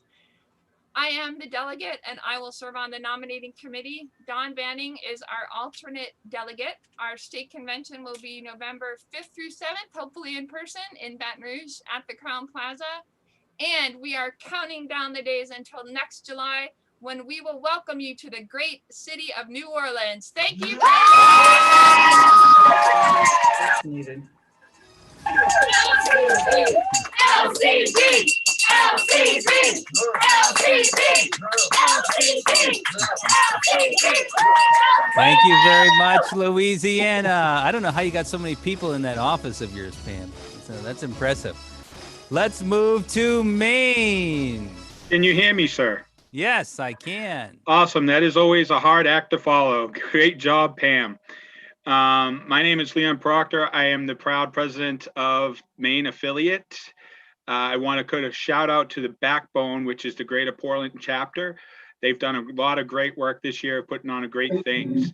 I want to note and recognize Walter Watersek, who's just retired recently. Definitely deserves to be recognized because he's done a lot of hard work. Another note, next year will be my last convention for president. I am stepping down as of our September convention, and hopefully my treasurer will be stepping up and running, which will be Mark Tardif. So I am the delegate. Mark Tardif is the alternate delegate. He will be serving on the nominating committee. Our convention is September 25th. We do not have a national rep, but we would love to have Pam Allen as our rep. Thank you, Mr. President, and go Bucks. All right, finally, someone's with me. Thank you, Maine. Thank you. And now let's move to the great state of Maryland. Bono and fellow Federationists. First and foremost, we are thinking about our California friends and colleagues who apparently just experienced an earthquake shortly, and we hope everybody is okay. Maryland is pleased to be in the virtual house at this incredible national convention. I'm Ronza Othman, and I am privileged to serve as the president of the NFB of Maryland, the 2021 host affiliate. We are really excited to pass it off to Louisiana, who will be amazing next year. We are the land of Harriet Tubman's Underground Railroad Museum, crab cakes, and I've gotten more text messages and emails about this than I ever imagined. Squeezable crab stress balls. We are home of the headquarters of the National Federation of the Blind and our absolutely incomparable, unparalleled staff. Home of our remarkable National President, Mark Riccobono, and our distinguished immediate past president, Mark Maurer. We are the home of three lovely First Ladies, Melissa Riccobono, Patricia Maurer, and Mary Ellen Jernigan. We are home of Resolutions Queen, Sharon Manecki. And we have with us today over 540 registered convention attendees from Maryland, over 100 of whom are first-time convention attendees. We also have with us many of the staff and students from the Maryland Office on Blind and Vision Services, including Director Tony March, the staff of the Maryland Library for the Blind and Print Disabled, including Director John Owen, many of the staff and students from the BISM Core and SAIL programs, a number of associates from BISM. And we have two National Scholarship finalists, Miranda Williams, who we also claim, and Lizzie Mohammed Park. We have 4 state scholarship recipients with us, Rose Warner, who you all know, Noah White, Tyler Hoppy, and McLean Hermes. We are so incredibly proud to have a teacher of tomorrow with us, Martha Hayson. We are a proud participant with a number of students in the NFB Bell in-home edition. And during COVID-19 pandemic, we kept the affiliate connected through a variety of programs. We focused on advocacy for ensuring equal access to voting, teleschooling, telemedicine, transportation, and much, much more. We continue to operate a COVID-19 emergency assistance fund to assist blind Marylanders and their families who are experiencing financial hardship due to COVID-19. And when we experienced accessibility barriers around COVID-19 testing, we mobilized our members and resources to drive people in addition to advocating for improvements. And once again, when our members experienced accessibility barriers getting vaccinated, we organized a vaccine clinic because when they won't do it, we will do it ourselves. And this was in partnership with the NFB headquarters. The info that you are seeking, Mr. President, I am the delegate. Debbie Brown, our first vice president, is the alternate delegate. I will serve on the nominating committee. Our convention is November 12th through 14th at the Holiday Inn Baltimore Inner Harbor in beautiful Baltimore, and it will be in person. We do not yet have a national representative, but we would invite everyone to come to our convention. We miss you all in Baltimore and hope you will join us in person soon. Thank you, Mr. President. Thank you very much, Maryland. Will Michigan, Minnesota, Mississippi, and Missouri please get ready at your mute button? How about Massachusetts? Hello, good evening, President Rick Bono and Federation family. I am Shara Winton, the new president from Massachusetts. I will serve as the delegate, and our second vice president, Cullen Gallagher, will be our alternate delegate. I will also serve on the nominating committee. And I wanted to say thank you so much to Maryland. I have your Red Lobster in my hand right now as we speak. Thank you very much. Our state convention will be February 25th through the 27th at the Embassy Suites, Logan Airport in Boston, Massachusetts. And we invite everyone to come, particularly those in the South who don't usually get snow. There's a good chance you'll see it in February in Boston. Thank you. Oh, and we do not have anyone appointed yet. Thank you very much, Massachusetts. I'm sorry, Maryland. I did forget to mention that I am wearing the crab tie. So we're enjoying the Maryland thing here. That's great. And we will let's- send our colleague a red lobster next time to go with her red crab. There you go. There you go. With some cheddar biscuits, please. Amen. Let's move to Michigan. Greetings, Mr. President and members of the board and all Federation family members. I am Michael Powell, the president of the National Federation of the Blind of Michigan. We were very pleasantly surprised to be mentioned in the January Braille Monitor, showing that when a state promotes accessible voting along with the regular voting process, the numbers can be high for people who are blind and otherwise disabled. I'd like to acknowledge that we have our 2 scholarship winners with us, and we're very happy to have 2 scholarship winners from Michigan. I will be serving as the delegate.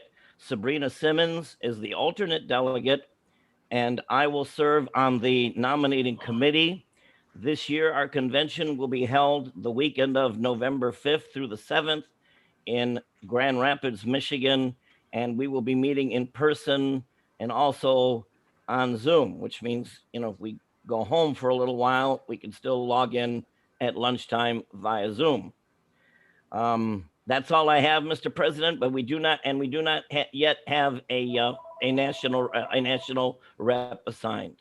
Okay, thank you very much, Michigan. Minnesota.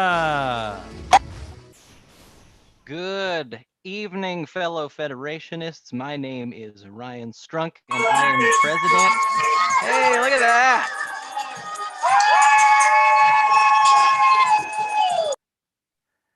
That is the intrepid staff and students at Blind Incorporated, Blindness Learning in New Dimensions, right in our very own Minneapolis, Minnesota. We are so excited and honored to have you with us this evening, or to be with you rather this evening, though you're in my head right now. And I want to tell you also, since we have gotten together last, we proudly celebrated our 100-year anniversary, or we had our 100-year celebration. And we appreciated having you there, President Riccobono, and for all of you who joined remotely and got to learn about 100 years of advocacy in Minnesota. I also want to take a moment to recognize, if I may, the passing of one of the great Federation leaders in our affiliate and really across the entire National Federation of the Blind. Joyce Scanlon is a member who joined the organization 50 years ago. She was also the founder of Blind Incorporated, and she has left an incredible legacy on our organization and did much to advance the cause for blind people, both in Minnesota and beyond. Joyce left us just last year, and she will very much be missed. But we know that the things that she did and the things that she accomplished and the people she inspired and the leaders she raised will continue to echo far beyond Joyce. We appreciate very much everything she has done. I will serve as the delegate. Steve Jacobson, our first vice president, will be the alternate delegate. I will serve on the nominating committee. And our convention this year, I am excited to tell you, is in person. Some people may not know Minnesota is the only affiliate I know of that has 2 conventions a year. We've held 3 virtual conventions and we're ready to be in person. So we're going to be meeting on November 5th through the 7th. It is going to be at the Hilton Minneapolis St. Paul Airport, which is to say it is at the Hilton Hotel, which is near the Minneapolis St. Paul Airport. We do not have a national representative at this time. Thank you very much, my Federation family. Thank you very much, Minnesota. Great to hear your voice. Let's move on to Mississippi. Good evening, Mr. President. This is Patrina Pendarvis, the state president of the Magnolia State, and we bring you greetings. I will serve as delegate. Our Vice President, Candace Chapman, will serve as alternate delegate. We have one scholarship finalist, Michael Maxine Greshkov, and our state convention for 2022 would be held in the great city of Jackson at the Hilton Jackson. And that's my report, sir. And what's the date on the convention? That will be announced. Oh, to be announced. Okay, Yes, sir, great. to be announced. Thank you. All right, thank you, Mississippi. Will Montana, Nebraska, and Nevada please move to your mute button? Let's move to Missouri. I bring greetings from the National Federation of the Blind, Missouri. My name is Sheila Wright, president of the state affiliate. We're proud to have with us today Ann Chambers, who is a member of the Teachers of Tomorrow program. And we'd like to, as an affiliate, congratulate Stephen Prosky, who is a 2021 scholarship finalist. I will serve as the delegate. Melissa Kane, our first vice president, will serve as the alternate delegate, and I will serve on the nominating committee. Our next convention will be in Springfield, Missouri, March 31st through April 3rd, and we will be celebrating our 60th anniversary as an affiliate. Thank you. Thank you very much, Missouri. Let's move to Montana. Mr. President, fellow Federationists from the Treasure State, Big Sky Country, I am Jim Marks, president of the Montana affiliate. We're very proud to have in our delegation a scholarship finalist, Samantha Chase from Missoula. And another thing that we're very proud of is that 2 years ago, we lost funding for NFB Newsline, and we just got it back.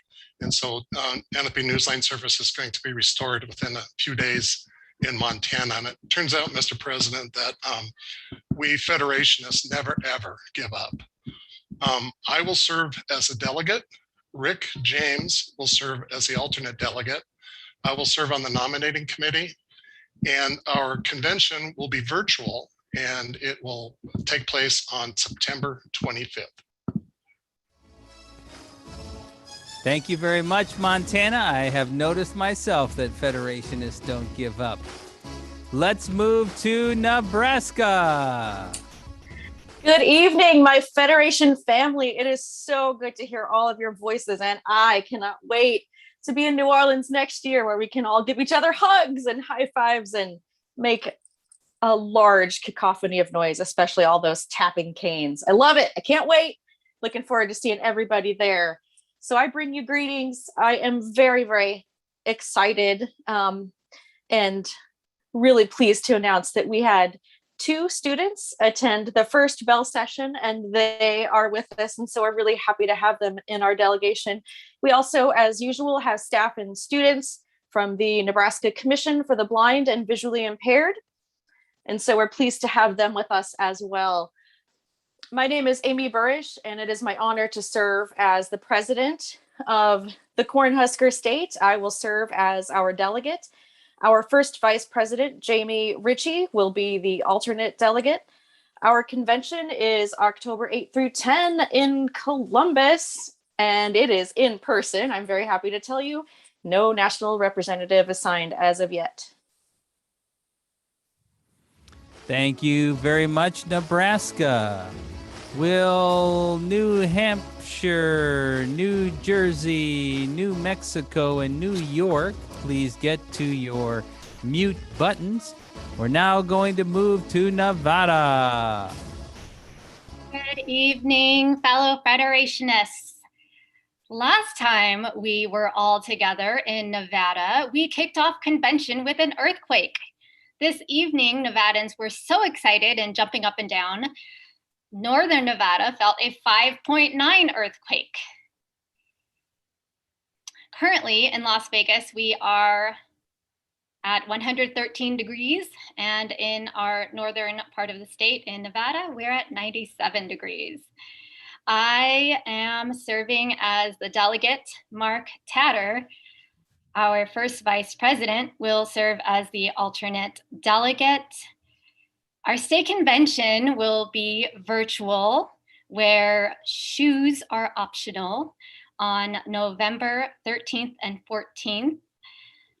And we recently passed our bill to protect the rights of disabled voters for a digital ballot, AB 121.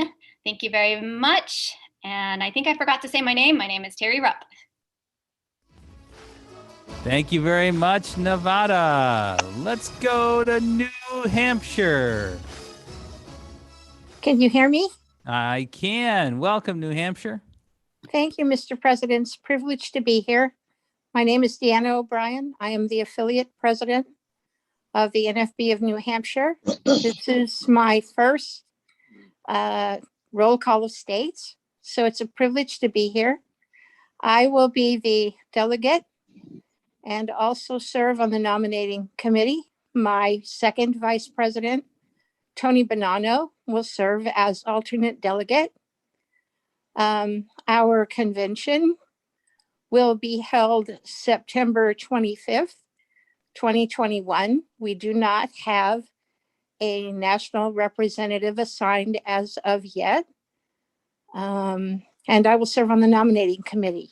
And thank you much for your time. Thank you very much, New Hampshire. Let's go to New Jersey. Greetings from Jersey and a very warm, hey, how you doing? President Riccobono, our National Board of Directors, fellow Federationists, family, and friends. My name is Linda Melendez, and I'm the newly elected president of the Jersey affiliate. We are excited to have 233 plus members, friends, and families registered for this year's convention, including Joseph Ruffalo, who has made a full recovery. We are pleased to have Dr. Bernice Davis, Executive Director for the New Jersey Commission for the Blind and Visually Impaired, registered and attending once again, along with CBVI staff. We are proud to have Teresa Perino and Kelly Brendel as our 2021 scholarship finalists. We are excited to have Sarah Saperstein, a TVI, as our NFB Teacher of Tomorrow, who is active in our affiliate and part of our New Jersey Bell Academy team. We have 9 students enrolled in this year's Bell A Academy. New Jersey has had a very busy year setting quarterly goals and priorities, and I want to thank the New Jersey Board of Directors for their support and guidance. By taking advantage of our virtual Washington seminar, we doubled our delegation. We also appointed chapter legislative liaisons who work closely with our legislative director, Ryan Stevens, and their fellow chapter members to gain support for our legislative priorities. I'm proud to say New Jersey has more than 50% of our congressional representatives as co-sponsors to the ATAA. I'm also proud to announce that New Jersey is one step closer to passing a parental rights bill. It was unanimously voted by the committee for a floor vote. So stay tuned for details. We hope to tell you soon that we are joining the number of states to make it difficult to take children away from disabled parents. We have been implementing technology to do the work of the Federation with the assistance of Tony Santiago, our affiliate technology advisor, and Jane Degenstein, president of the technology division. We hosted a senior and deafblind information fair as a membership drive to share about state services, national and affiliate divisions, programs, and projects. Our technology division hosted a workshop focusing on independence and accessibility for our NFB family. We are looking forward to hosting a blind veterans event in October as one of our Meet the Blind months. We are excited to have Monique Coleman, a fellow Jersey girl, presenting during Friday's general session on Stronger Together. I want to thank the New Jersey members and national for their support and guidance as a new president. Finally, I am the delegate. Joseph Ruffalo, first vice president, is the alternate delegate, and he will be on the nominating committee. Our 45th state convention, Live the Life You Want, We Are Strong, We Are More Than the Sum of One, will be held virtually from Wednesday, November 10th through Saturday, November 13th. All are invited to join us, and we do not have a national rep yet. Thank you. That's my report. Thank you very much, New Jersey. Let's go to New Mexico. Greetings, President Riccobono and fellow Federationists. I bring greetings from this New Mexico, the land of enchantment. I am Adelmo Vigil. I will serve as the delegate and also will serve on the nominating committee. Tara Chavez will serve as our alternate delegate. Our convention is going to be August 26th through 28th. And I think that's all I have. Thank you very much, New Mexico. Appreciate it. Will North Carolina, North Dakota, and Ohio please move to your mute buttons? But now we're going to go to New York. Greetings, President Riccobono and Federation family. New York, I am Mike Robinson. I am the president of the New York affiliate. Chancey Fleet will be our alternate delegate. I am the delegate, and I will also serve on the nominating committee. I'm very happy to report that New York passed the Blind Parents Right to Parent Act this past month, and it's going to the governor's desk to be signed. And our convention will be held actually October 18th through the 24th. Our committees and groups will meet Monday, Tuesday, Wednesday evenings, and then the main part of the convention will be on the 22nd and the 24th on Zoom.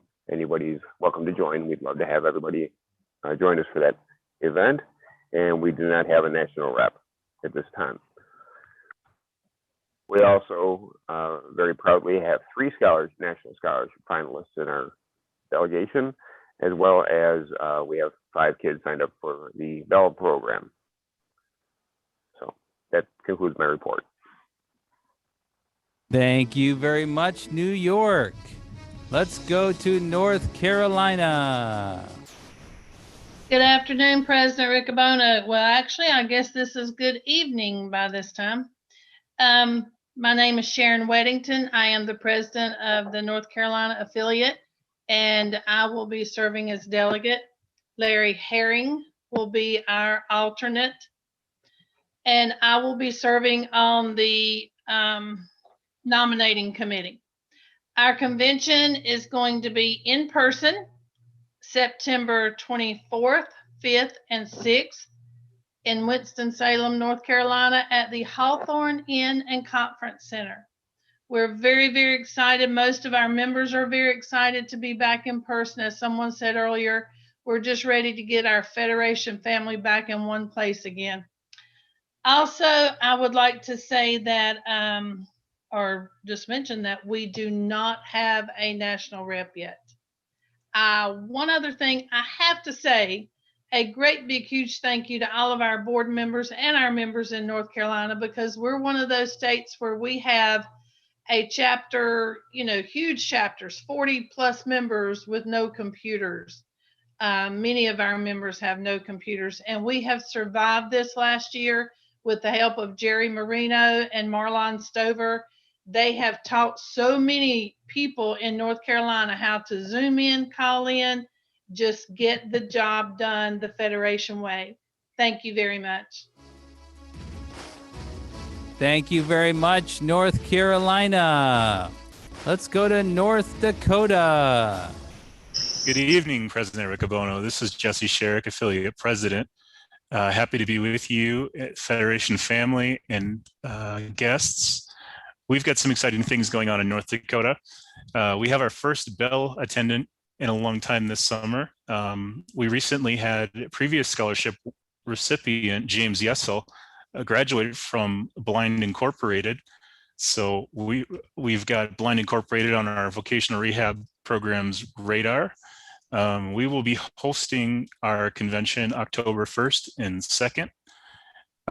I will be serving on the nominating committee. I will be the delegate, and my better half, Sherry Sherrick, will be the alternate delegate.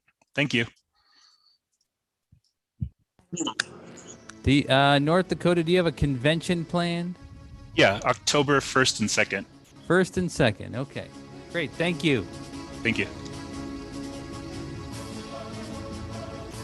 And will Oklahoma, Oregon, and Pennsylvania please move to your mute buttons? We're now going to move to Ohio.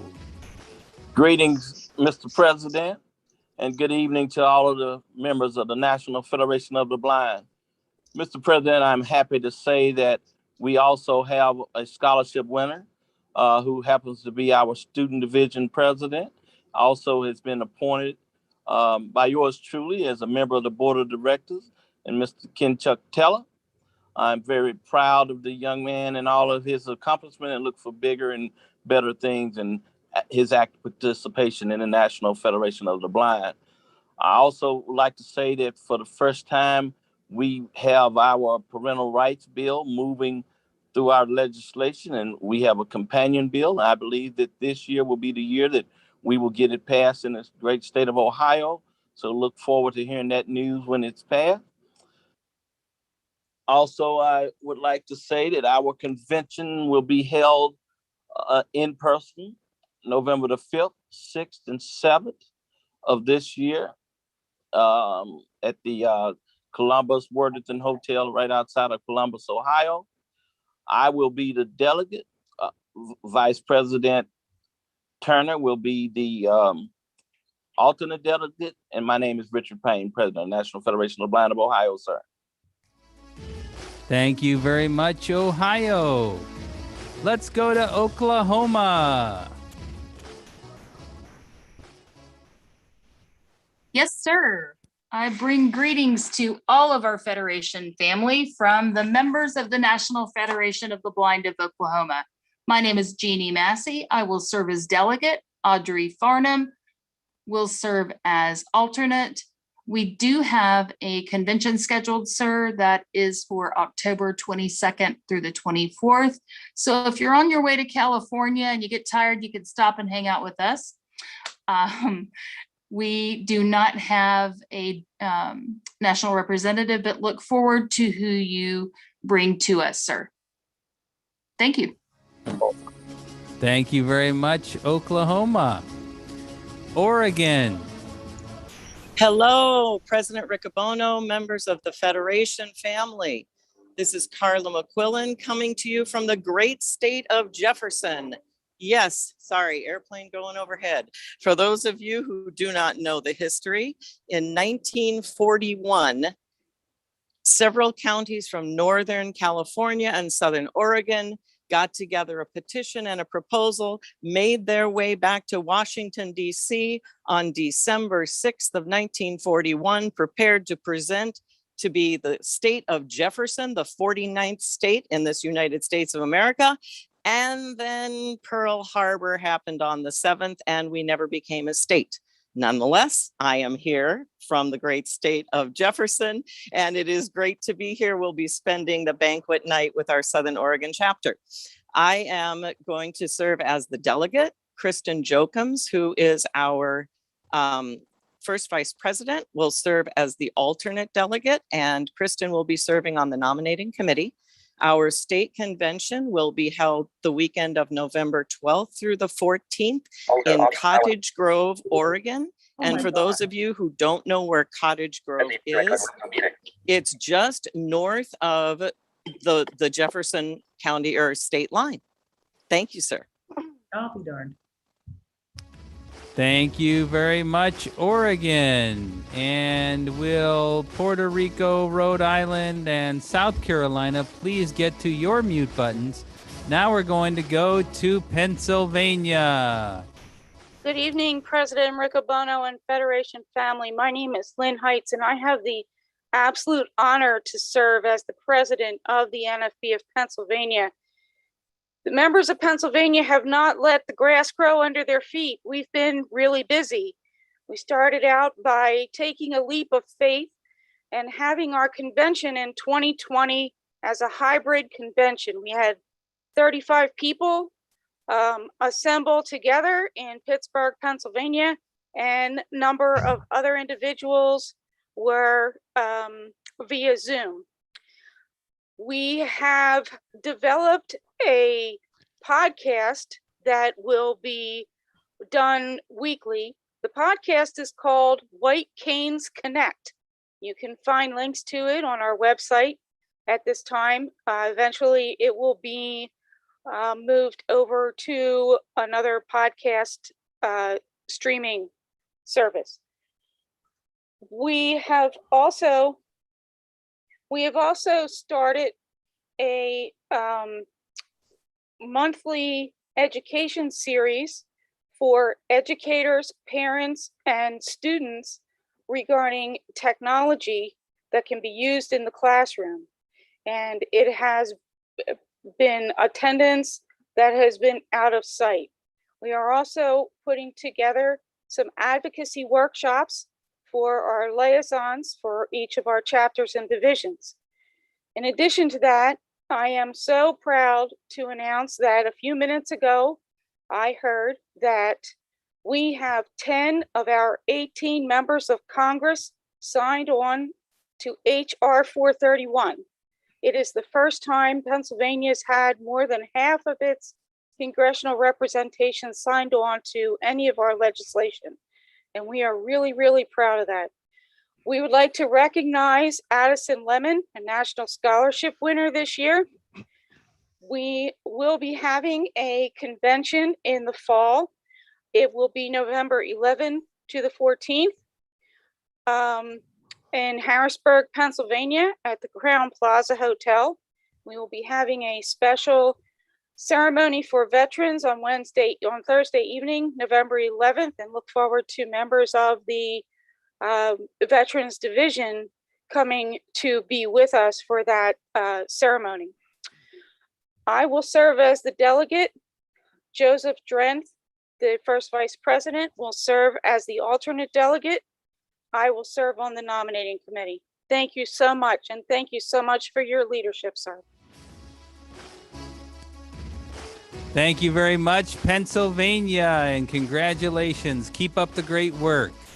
We're now going to go to Puerto Rico. Buenas noches, señor presidente. This is Alpido Rolón, President of National Federation of the Blind of Puerto Rico. I will serve as the delegate. Lydia Ucero will serve as the alternate.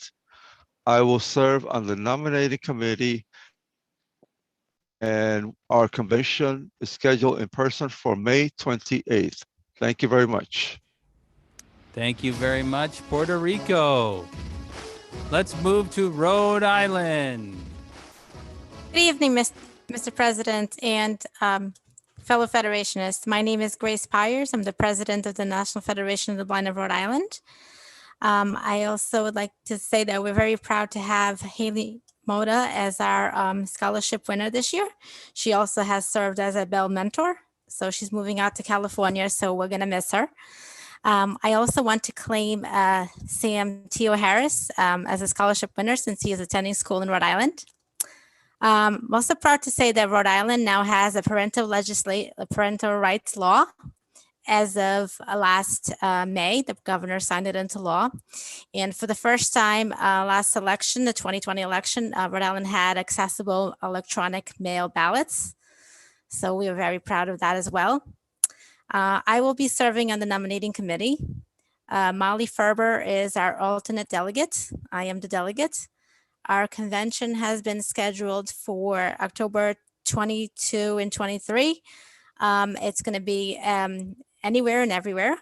All are welcome to attend.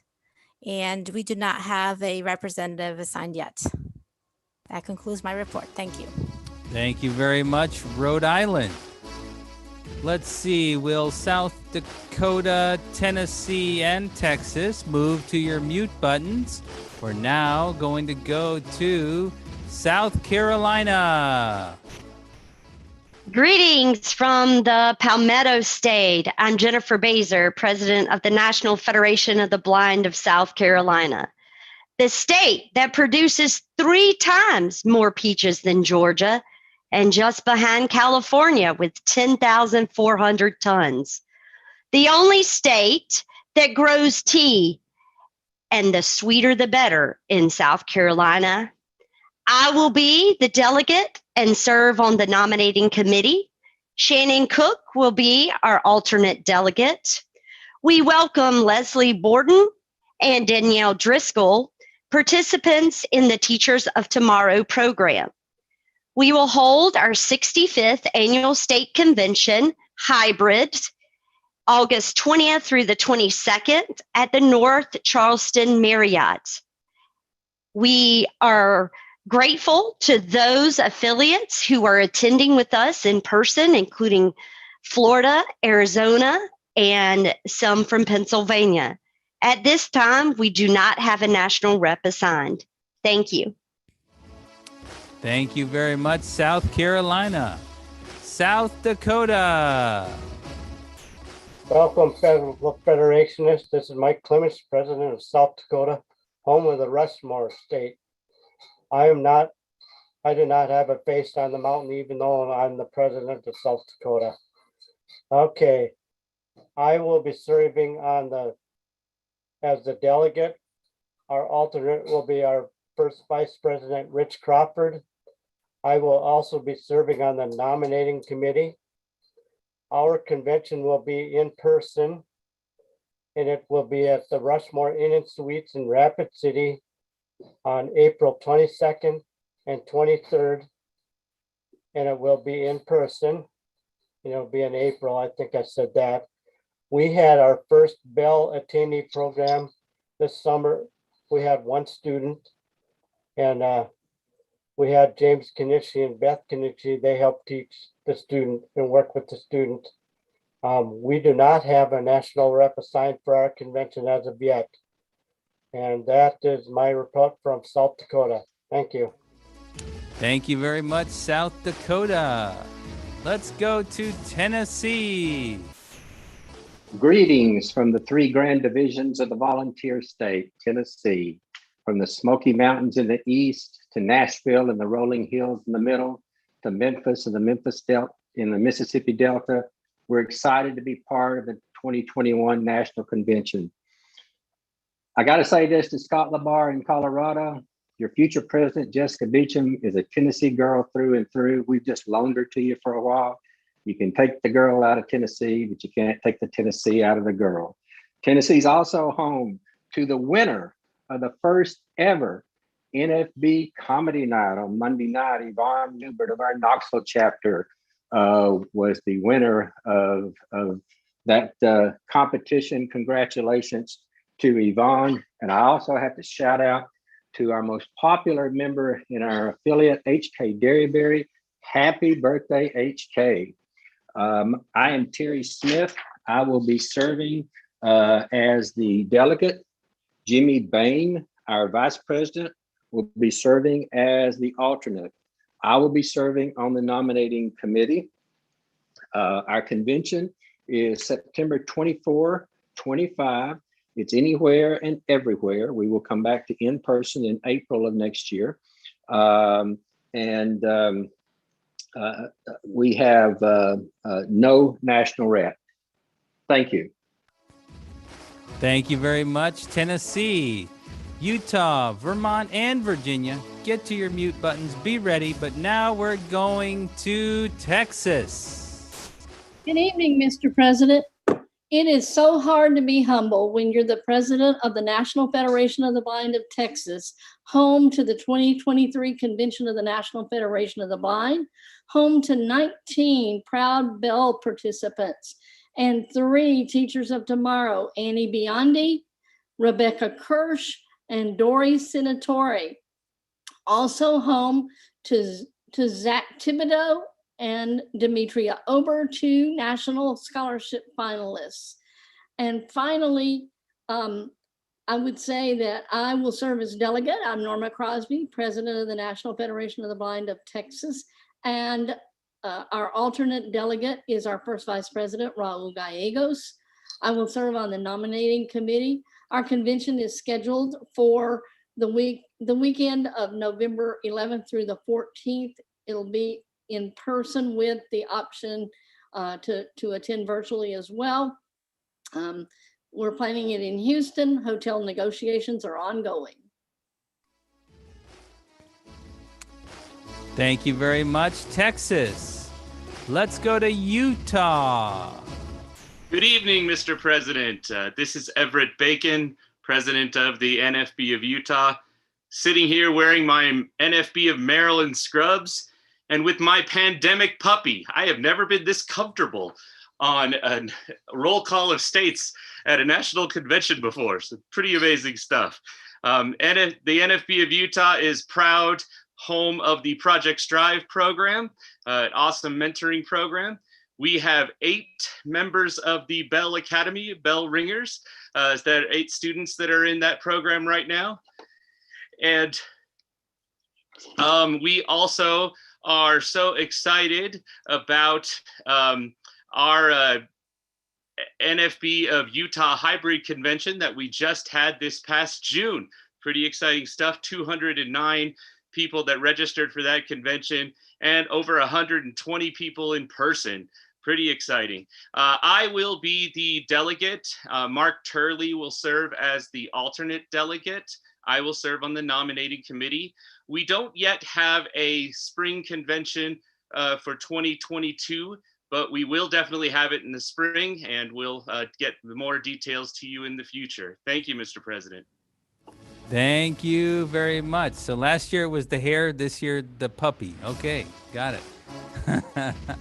Let's go to Vermont. Good evening, Mr. President. This is Susan Bellimer, new president of the National Federation of the Blind of Vermont. I am the delegate. Paul Subner is the alternate. One of my first things that I did as president was I assigned a legislative director, and one of his first things is he has been reaching out. So hopefully Vermont will have a parents' rights bill. He got off brand new position and he has gotten off running.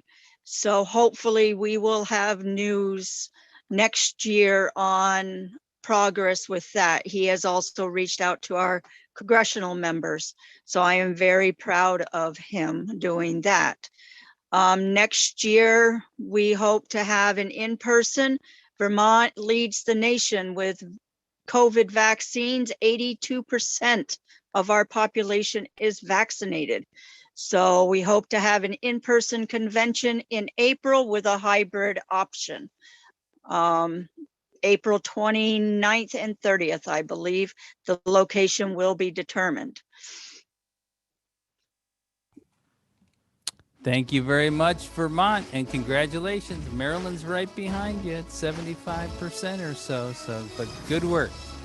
Let's see, will Washington, West Virginia, Wisconsin, and Wyoming please move to your mute buttons? We're now going to Virginia. Greetings from the Commonwealth of Virginia, President Riccobono and fellow Federationists. This is Tracy Safranco, President of the National Federation of the Blind of Virginia. This year, we're excited to have our largest number of convention attendees ever from Virginia, and also that Virginia has been growing dramatically in our Federation family with the largest set of new members added to the list of members using the new member form. We have 20 first-time convention attendees who have been getting mentoring in our for attending their first convention. We have 13 individuals participating in our leadership development program, the Virginia Chapter Leadership Institute, led by Joe Orozco and Dominique Lawless. We have 13 students in the Bell Academy in-home edition program being coordinated by Louise Walsh, with supplemental programming by Renee Valdez and students in our pre-employment transition program, Project Rise.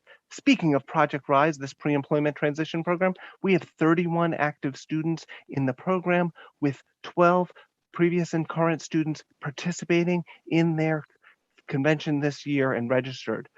Our program is led by Deputy Coordinator Ariel Silverman and Program Coordinator Catherine Webster. We have 11 students who have summer work experiences this summer through the activities organized by our employment coordinator, Gary Horton, who is helping us from Michigan.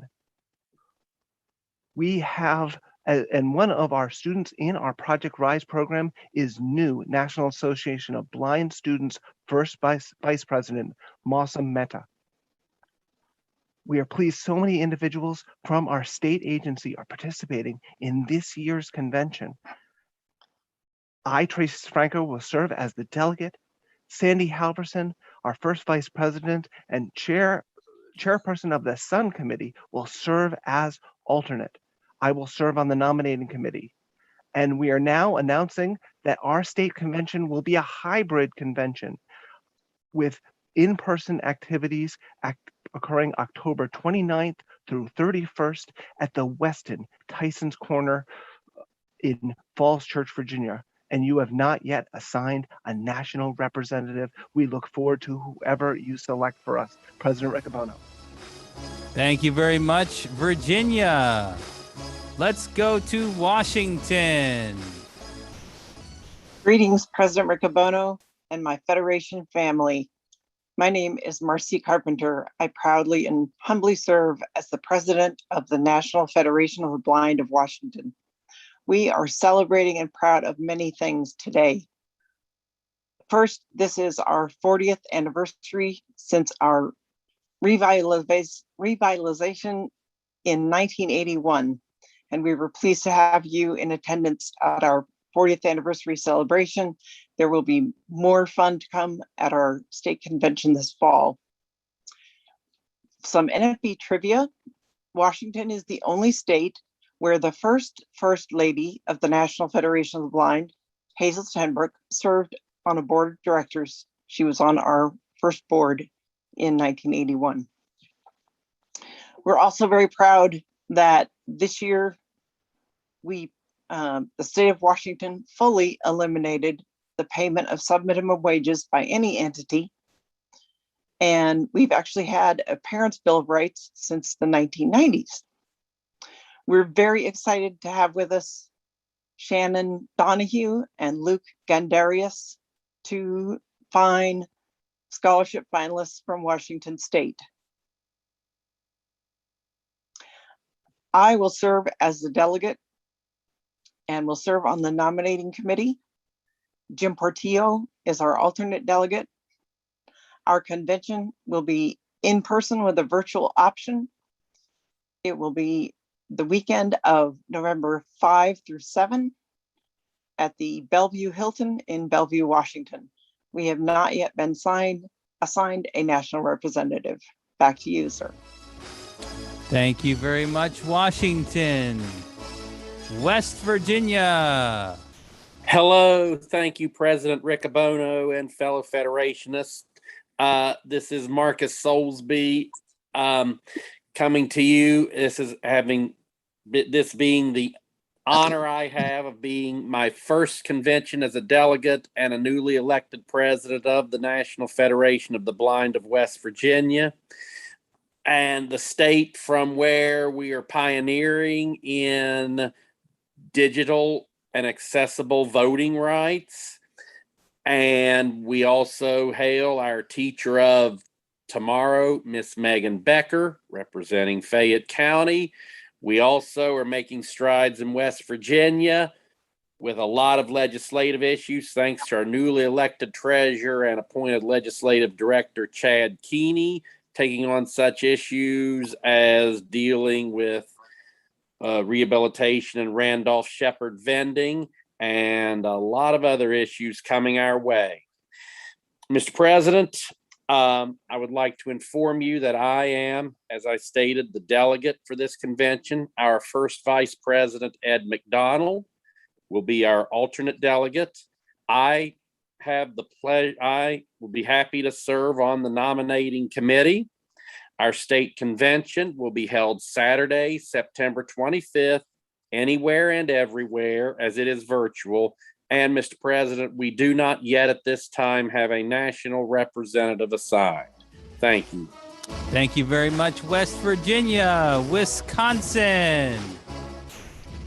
Greetings from the Badger State, Mr. President. I'm John Fritz, President of the National Federation of the Blind of Wisconsin.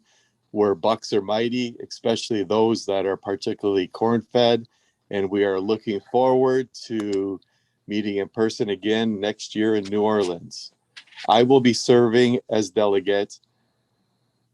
Vice President Dave Hyde will be serving as alternate delegate, and I will be participating in the nominating committee.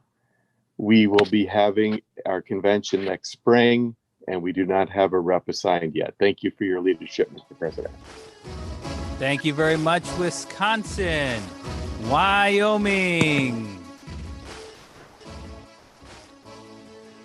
Good evening, President Riccobono and fellow Federationists. My name is Bree Burquam, and I currently serve as the president of the NFB of Wyoming. I'd like to start with a couple of facts about Wyoming. We were the first state to elect a female governor, and we were also the first state to grant voting rights to women. We are the 10th largest state, and we have the least populous state in the US. So, with that, I would like to tell you that I will be the delegate. We have no alternate delegate. I will serve on the nominating committee, and our convention is to be determined hopefully in the fall. When we announce the time and location, I hope everyone from across the National Federation of the Blind would be willing to attend. The most exciting news is that we currently have 4 registered attendees at this convention, and I think that's pretty huge for Wyoming. We have 5 active members that currently live in Wyoming that are participating in our affiliate. So with that, thank you and peace out. Thank you very much, Wyoming. Keep growing. So we have all 52 affiliates present at the convention. It's great to have the entire federation here.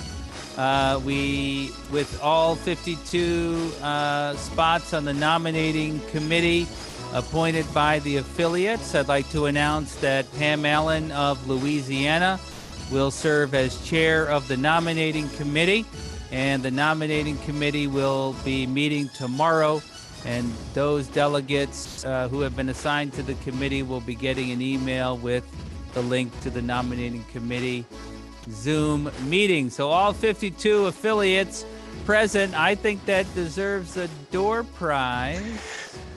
Well, Mr. President, while I continue to frantically get out of the hole I dug for myself, Kenya is going to give away the door prize. Kenya, go for it. We will be giving away $40 gift cards, a Visa gift card. Our code word is going to be crafters, and crafters with a K, not a C. Our winners are Elizabeth Din Lanes from California, Bridget Mason from Tennessee, Tom Giray from Wisconsin, Natasha Ishak from New Jersey, and Leticia Gonzalez from Texas. Congratulations. Remember, the code word is crafters with a K.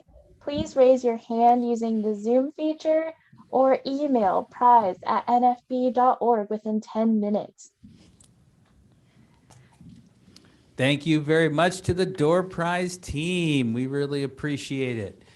We are going to now move to consideration of the rules of engagement for the convention. So those eligible voters at the convention, please get ready. We're going to read the rules of engagement, which were presented at the board meeting earlier this week. They were printed in the Braille Monitor last month. They're very similar to the rules of engagement we used last year at the convention. So we're going to read those now before we vote on them. National Federation of the Blind proposed 2021 Convention Principles of Engagement. These principles of engagement were adopted by the National Federation of the Blind Board of Directors on May 13, 2021, for recommendation to the National Convention. Nothing in these rules of engagement is intended to change Article 5, Section A of the Federation's Constitution. The Convention remains the supreme authority of the Federation. It is the legislature of the Federation. As such, it has final authority with respect to all issues of policy. Delegates and members in attendance may participate in all convention discussions as a matter of right. Any member of the Federation may make or second motions and propose nominations. These procedures simply implement the method for following the Constitution in an electronic convention. The below principles and procedures are intended to provide clarity and advance notice on how the convention will be managed in 2021. They are consistent with practices used in previous virtual conventions. This document will be read at the NFB board meeting on July 7th and then a second time on July 8th after the roll call of states. The intention is for it to be voted on the evening of July 8th. Those eligible to vote on this proposal will be any enrolled voter present and voting at the session on July 8th as described below. A subcommittee of the Board of Directors comprising those who are not standing for election this year shall deal with questions and issues of credentials for voting. The subcommittee will include Ron Brown, Indiana, Amy Burrish, Nebraska, Sean Calloway, District of Columbia, James Gashel, Hawaii, Carla McQuillan, Oregon, and Amy Rule, Massachusetts. James Gashel shall chair the subcommittee. Voting. Number 1. To be eligible to vote at the 2021 convention, individuals must, no later than May 31st, 2021, A, be active members in good standing of the National Federation of the Blind, either through a state affiliate, a national division, or as an at-large member of the national level, at the national level, having paid dues for 2021 or being a valid lifetime member. B, complete the convention registration form, including providing a phone number to be used for voting purposes. 2, the subcommittee will validate the list of eligible voters based on the above criteria by June 15, 2021.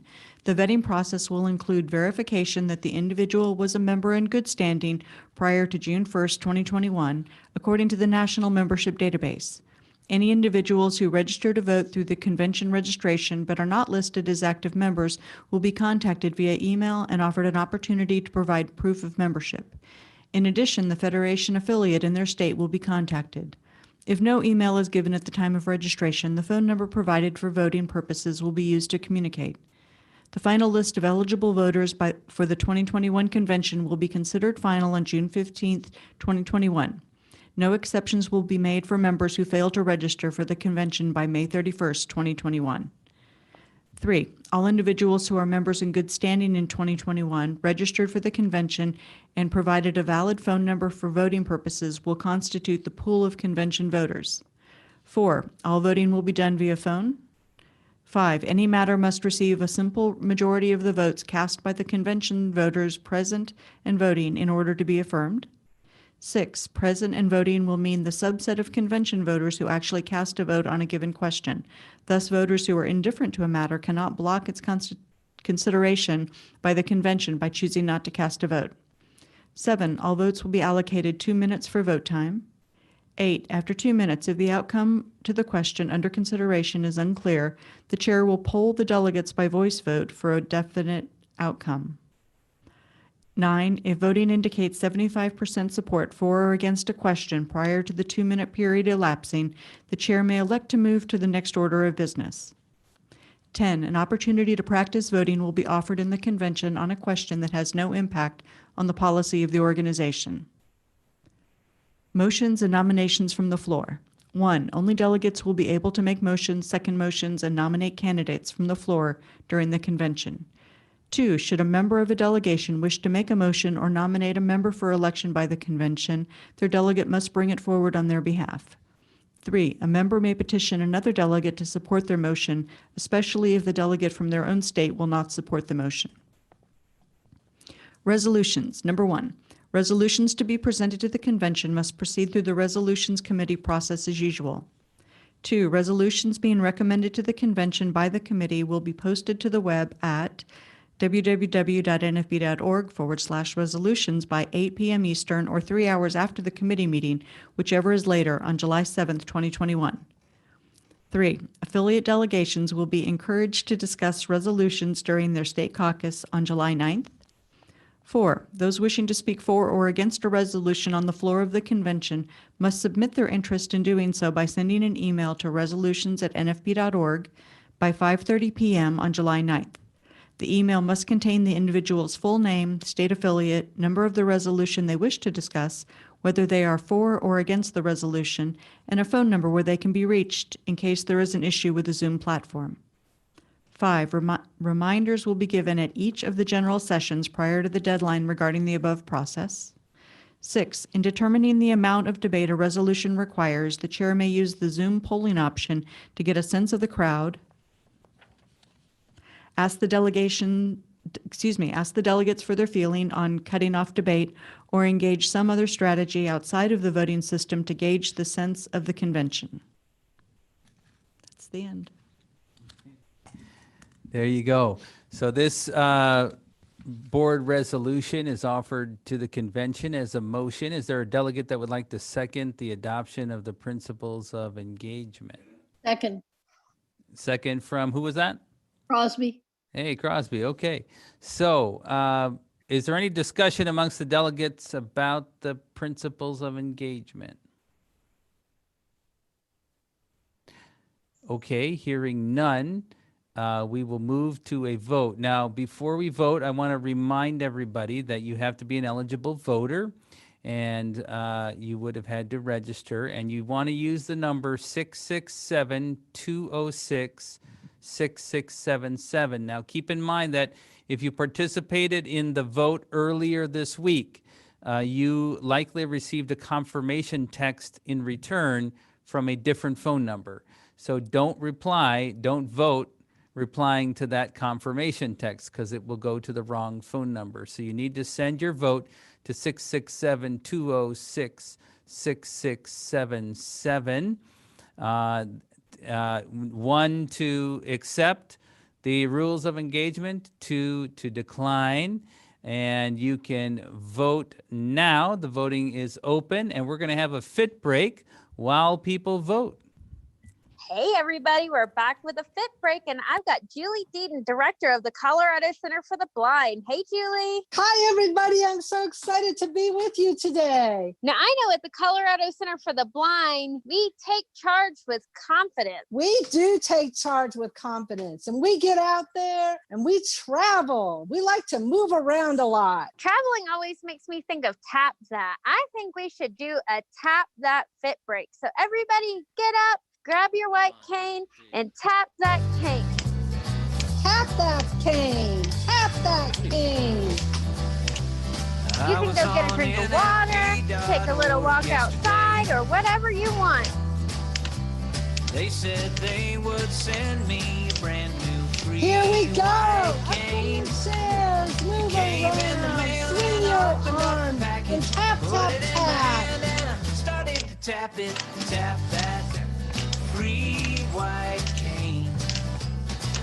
I'm tapping all the way to the refrigerator. I'm getting pretty thirsty with all this convention going on.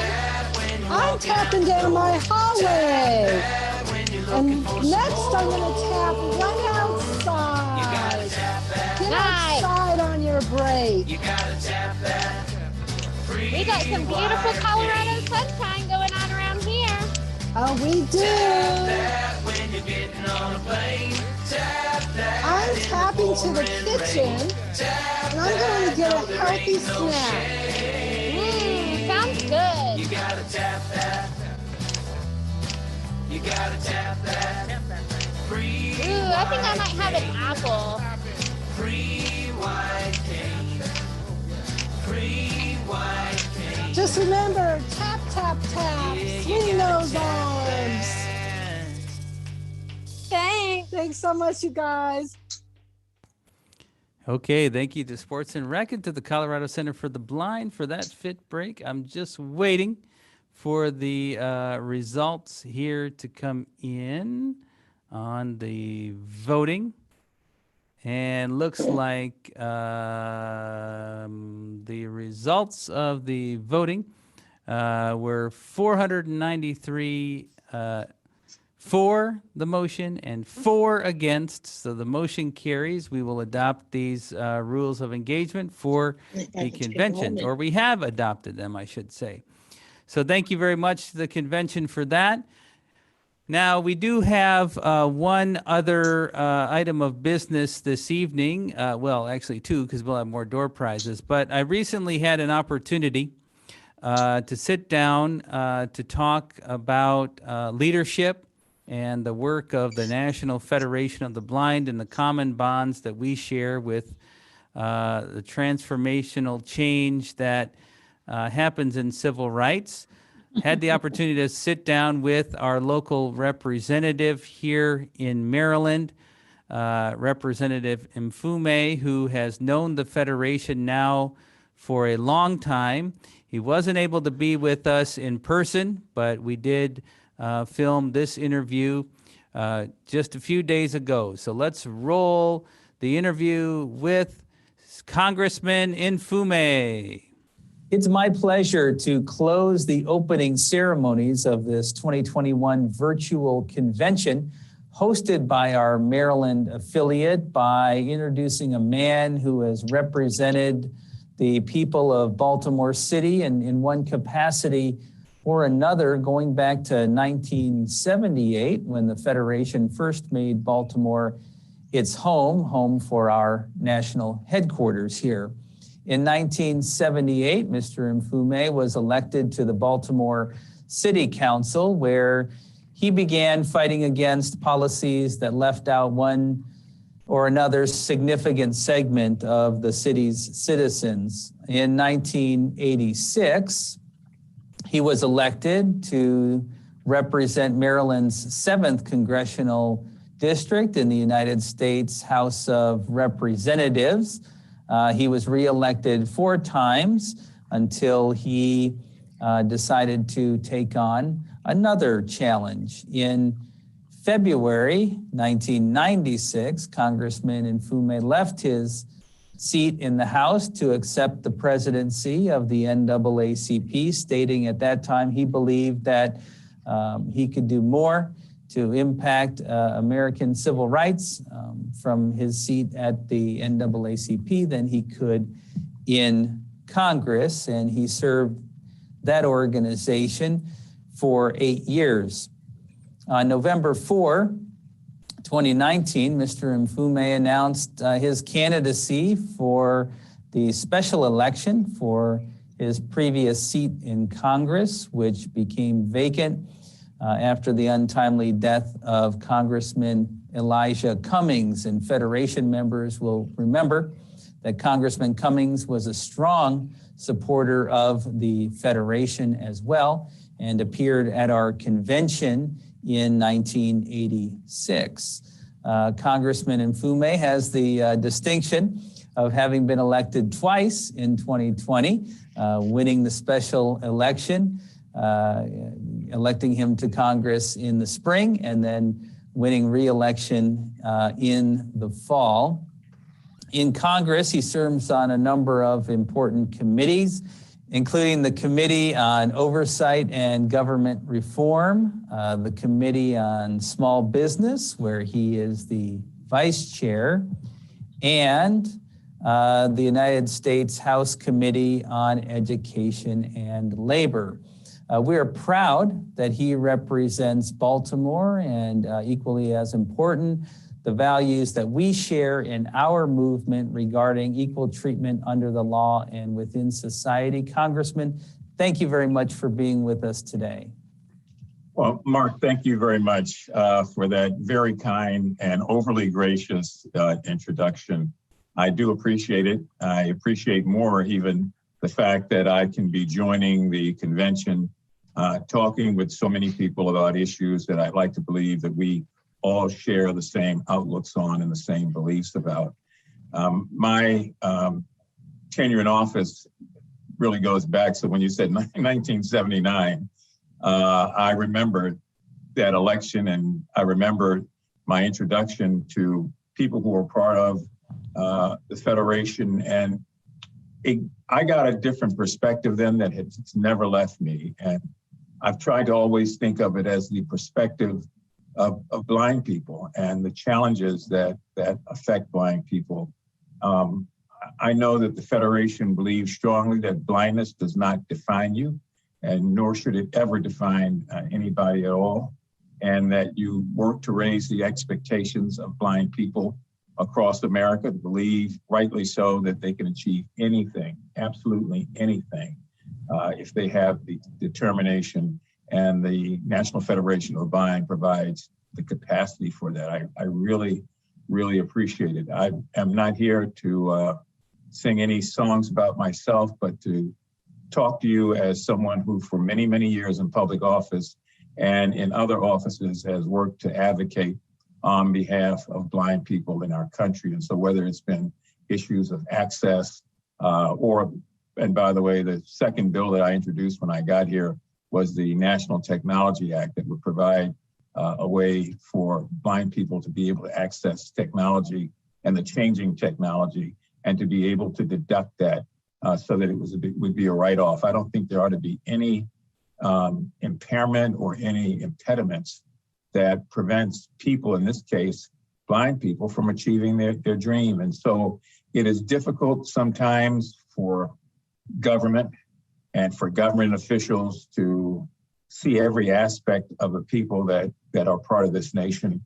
I've tried to be just a steady voice on behalf of my blind brothers and sisters because I have an opportunity serving in a body where I can be that voice and where somebody ultimately will listen. So it's really great to be here. I tell you, here in Baltimore, every day that I go down I-95 through the Francis Scott Key Tunnel and look over at Wells Street and see the National Federation of the Blind sign there, it's just like looking at an old friend from a distance. Sometimes people ask me, why are you staring over there? And I just say, I just want to make sure it's still there. And they say, keep your hands on the wheel. And so, I try to keep my hands on the wheel. But thank you for having me. I'll try to respond to any question you may have. Congratulations, by the way, to everybody who is participating and who have over the years supported each other by supporting this very important organization. Thank you, Mark. Yeah, absolutely, and thank you for being here. And we're very proud to be in Baltimore, as I know you are, to represent Baltimore.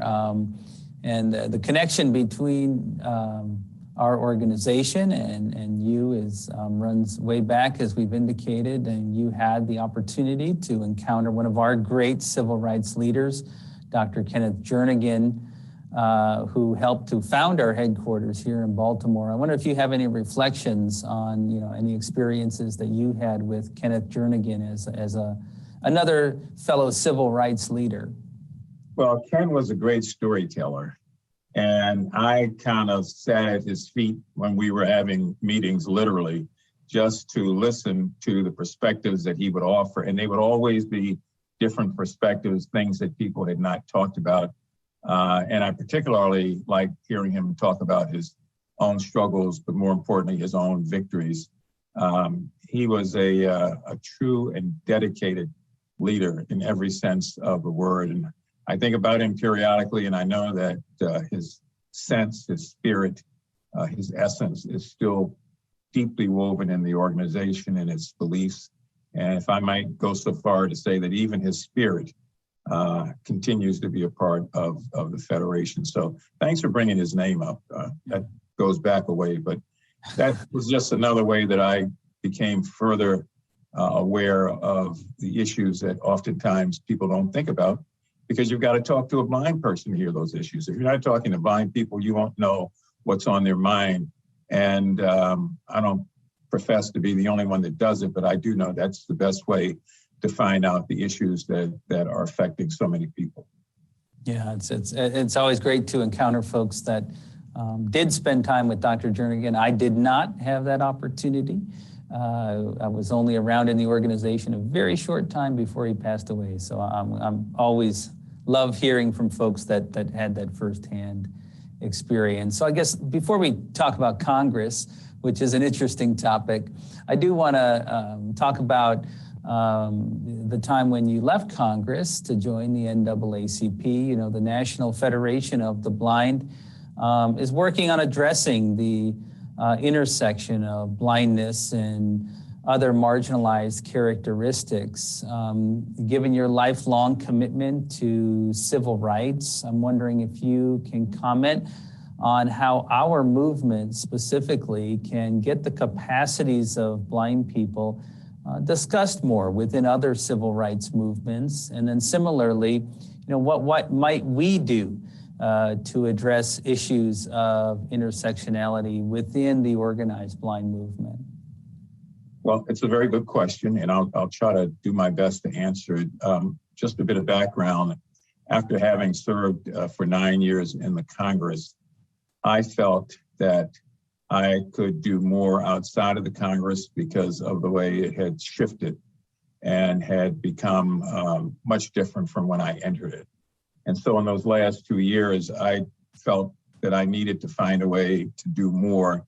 And perhaps the best way to do that would be to leave the Congress, go back into, let's say, the streets, but go back into, in many respects, a world that is different from the United States Congress. And for me, it was an opportunity when I was asked to take over the leadership of the NAACP, an opportunity to do that and to work on behalf of marginalized groups and people throughout our country by using the nation's oldest and largest civil rights organization as a way to do that, but also by pushing the envelope, if you will, so that that organization, instead of contracting, expanded in terms of the number of groups that it fought for and the number of civil rights and civil liberties that had to be included. And of course, the issues and the rights of blind people were right at the top of that list. Once you get past the obvious, people think that, the National Association for the Advancement of Colored People is only concerned about Black people. And my comment has always been that the National Association for the Advancement of Colored People are to teach us that colored people come in all colors. And when you think that way, you automatically start expanding your outreach, and that intersectionality that you talked about earlier becomes a natural part of what you do. You keep realizing that there are so many different organizations and groups that have to be included under the umbrella of civil rights. If you don't get that, then that intersection will be one that you'll drive right by, and you won't even know that you're driven by it. But when you do get it, it's important that you share it. So I spent an additional 9 years there at the NAACP trying to make sure that we did what we had to do for core constituencies, but that we were smart enough to know that we didn't know that there were constituent groups out there that needed to be a part of this, that needed the same sort of opportunities and protections, and quite frankly, were civil rights organizations, even though they weren't, even in that respect. And that's how I always saw the Federation as a major civil rights organization. So I can't really speak about the NAACP now that I've been away from there, except that I continue to say this at every platform that I have and with every chance that I have, that civil rights does not belong to any one group or any one organization, that the rights of individuals have to be looked at as a whole bucket of different rights, and a bucket that must include every group and everybody. That can clearly make the case that they have to have certain protections under the law, but they also have to have certain opportunities under the law. So this notion of expanding opportunities for blind people, for me, has just been part and parcel of what I've done. I admire the work of the Federation, which does much more than I do.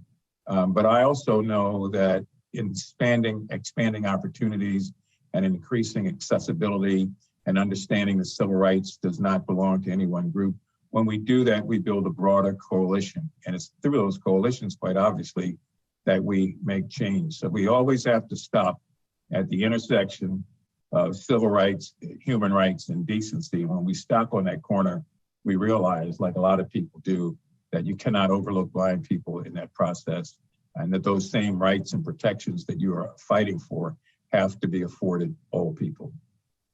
I appreciate your comments on that. And we, in the last couple of years, we're very honored actually to lead a case against the United States Department of Education for their real failure to adequately process civil rights complaints. And although we brought the case, we were pleased to have the NAACP join us with their intersecting interests in the case. And we got a positive outcome in that matter, and it just shows the power of our working together. So I appreciate your comments.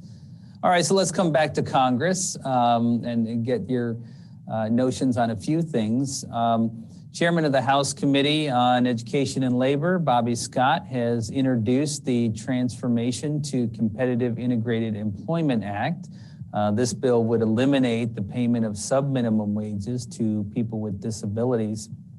Could you spend a moment talking to us about the really the dignity of work for all marginalized groups, but also, you know, your own feeling about the persistent use of government certificates to pay people with disabilities less than the guaranteed minimum wage? Isn't that an absolute affront?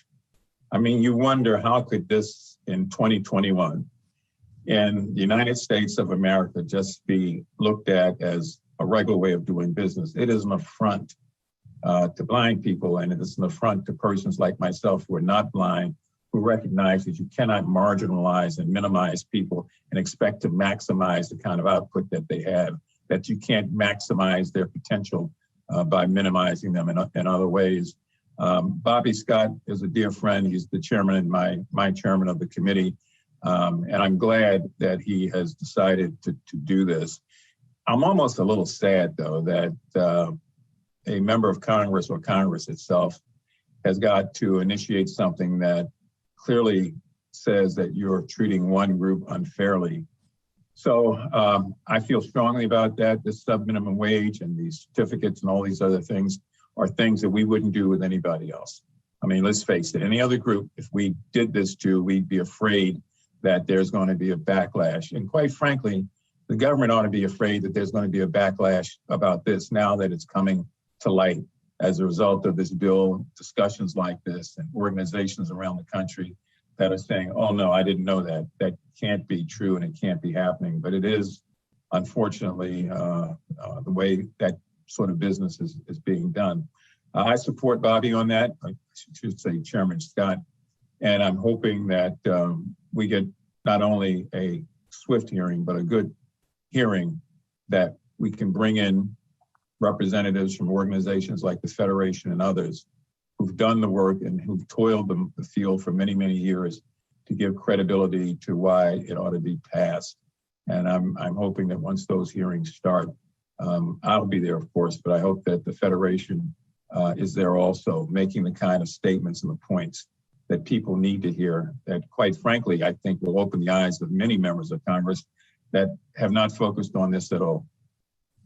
Yeah, well, we'll be pushing all the way, and we appreciate your support. We look forward to celebrating the day that the President of the United States signs the bill eliminating this practice from the laws of the United States. I know we're running short on time, so I think I'm going to jump to asking you about voting. I know that in the special election, you were particularly vocal about making sure that there was enough in-person voting locations in your district to support people that wanted to vote in person. Can you talk to us a little bit about the importance from your point of view of making sure that all Americans can participate in the voting process, and especially accessibility in that process for blind people? Well, you know, I'd be redundant if I said, as I will, that voting is such a right in this country that we should always do whatever we can to protect it and to expand it so that everybody can take part in that right. And that's not always been the way, unfortunately, our government has operated. We do things that we think are, you know, important, but we don't do them for all people or all groups. And so for me, I know that people who don't vote have no line of credit with the people who are elected, and therefore they pose no threat against those who operate against them. I don't want blind Americans in that position at all, where you can't vote or it's difficult to vote, and then you don't have a line of credit with the people like myself who are elected. And sometimes people get elected and they assume that they got elected without the support of the blind community, which is the strangest thing in the world. But some people actually believe that. And so it's important for persons like myself to keep raising issues. And so on election day, and by the way, I had 4 elections in 10 months last year. Mark, I wouldn't wish that on anybody at all. But I just became outraged at the first election when I walked into a couple polling places and noticed that there were blind citizens there, one living not that far from me, trying to talk to the election judges about being able to vote. And the judges, good people with good hearts, I assume, just were unprepared because the Board of Elections was unprepared. And we ought never have that situation. As many times as we have elections in this country, that should be one of the first things that we think about. And I think what happens is that we think of accessibility and we think of, okay, people who can't walk. But we don't always think of accessibility as people who cannot see. And we've got to be able to continue to be redundant about that.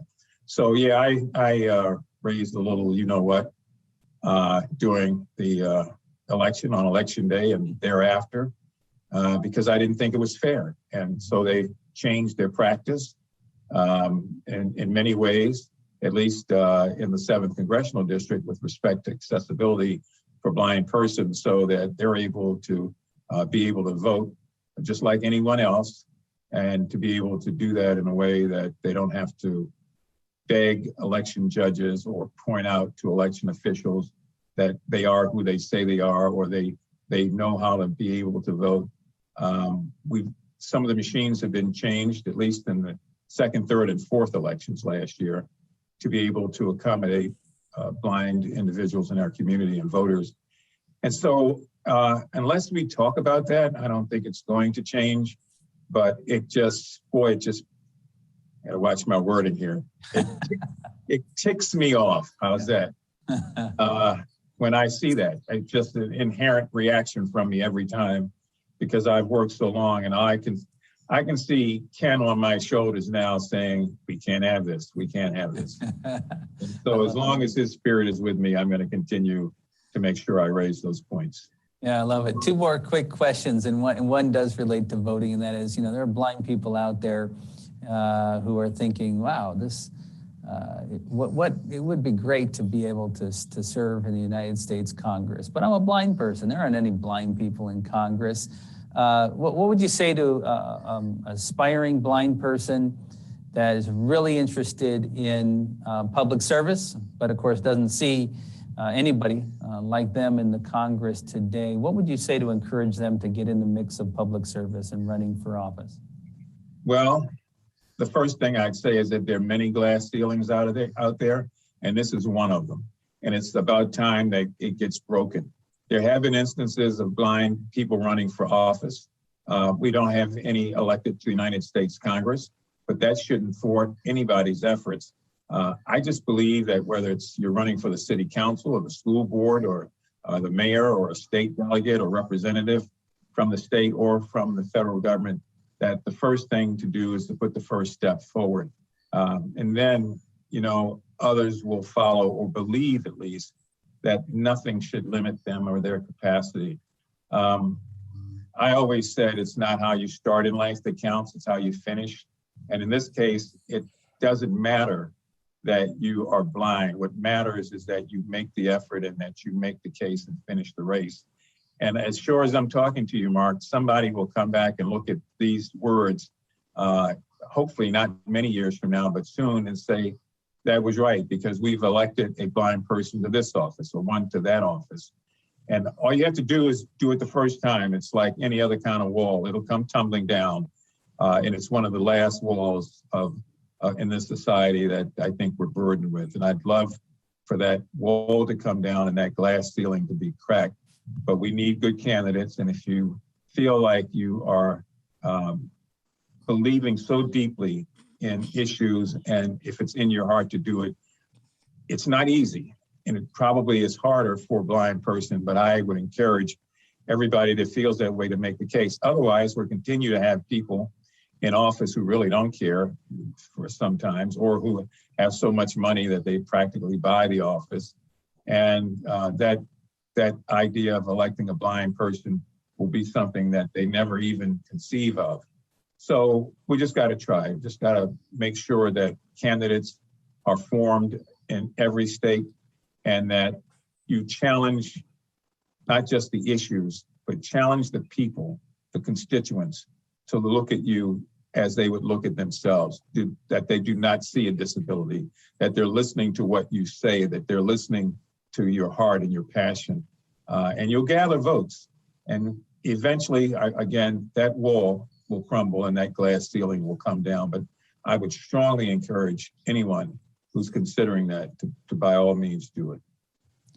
Well, Congressman, I think that's a great place to leave it, to close out the opening evening of our 2021 virtual convention, hosted here from Baltimore, but really happening everywhere. I want to give you the last word as a friend and supporter of the National Federation of the Blind in the United States Congress. Is there anything that you would like to leave the blind of America with this evening?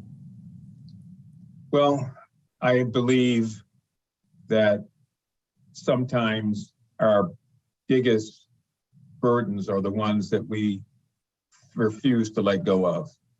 And I think that it is important for all of us to recognize not just our capabilities, but our purpose.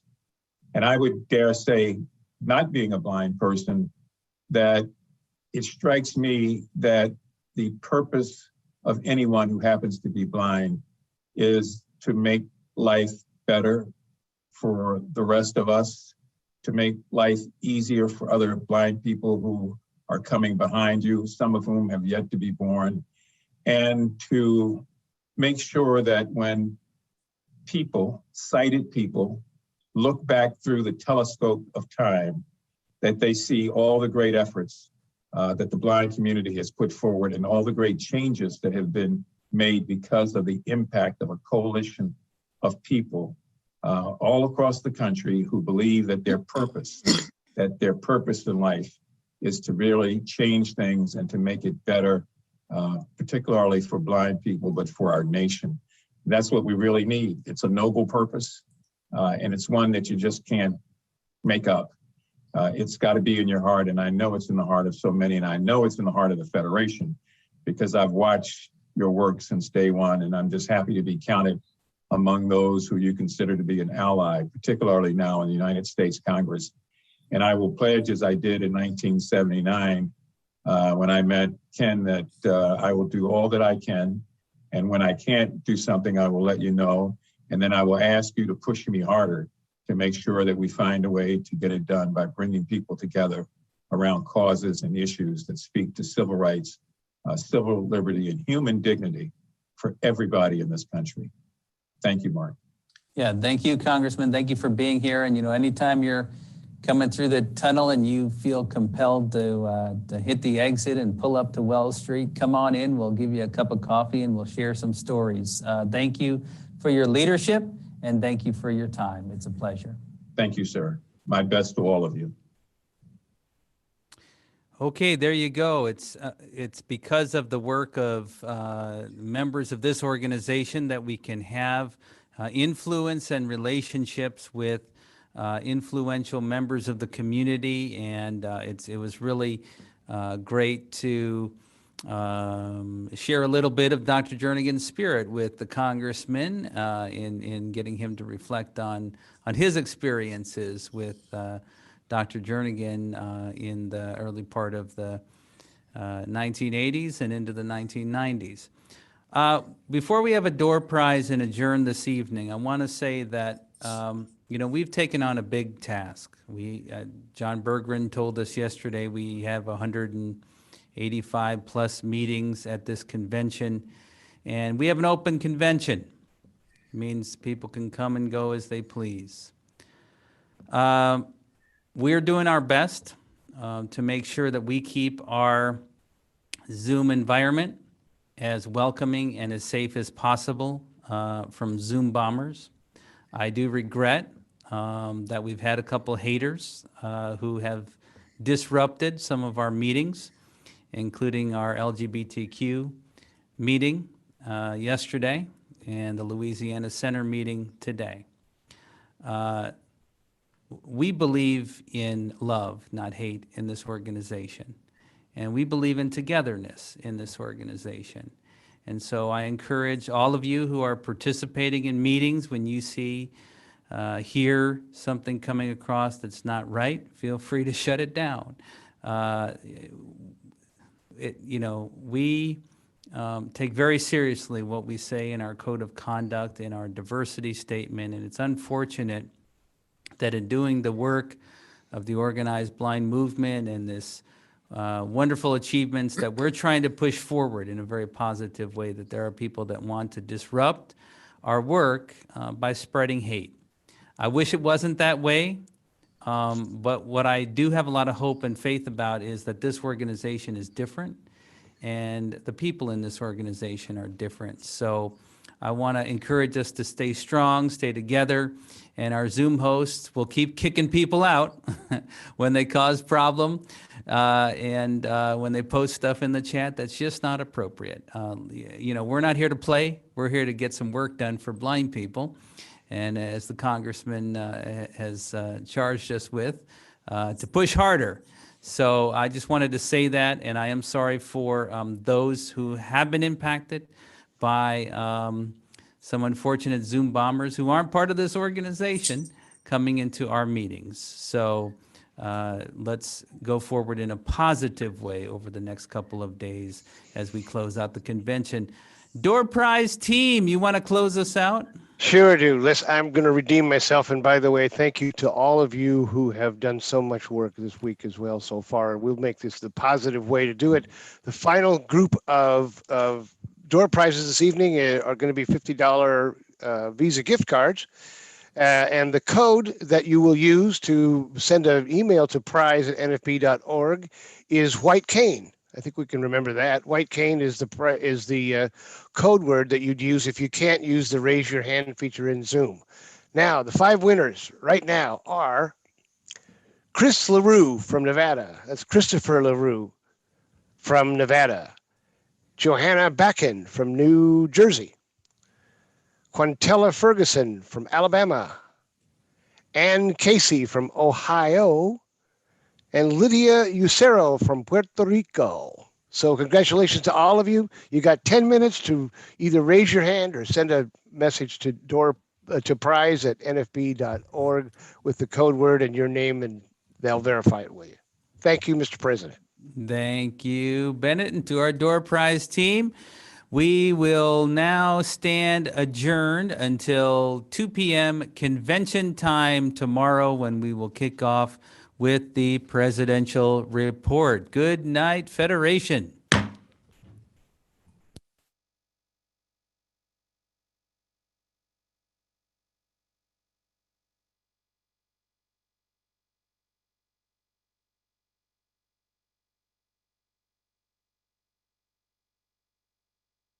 Hold up. Double portable 2. NBA believe needed.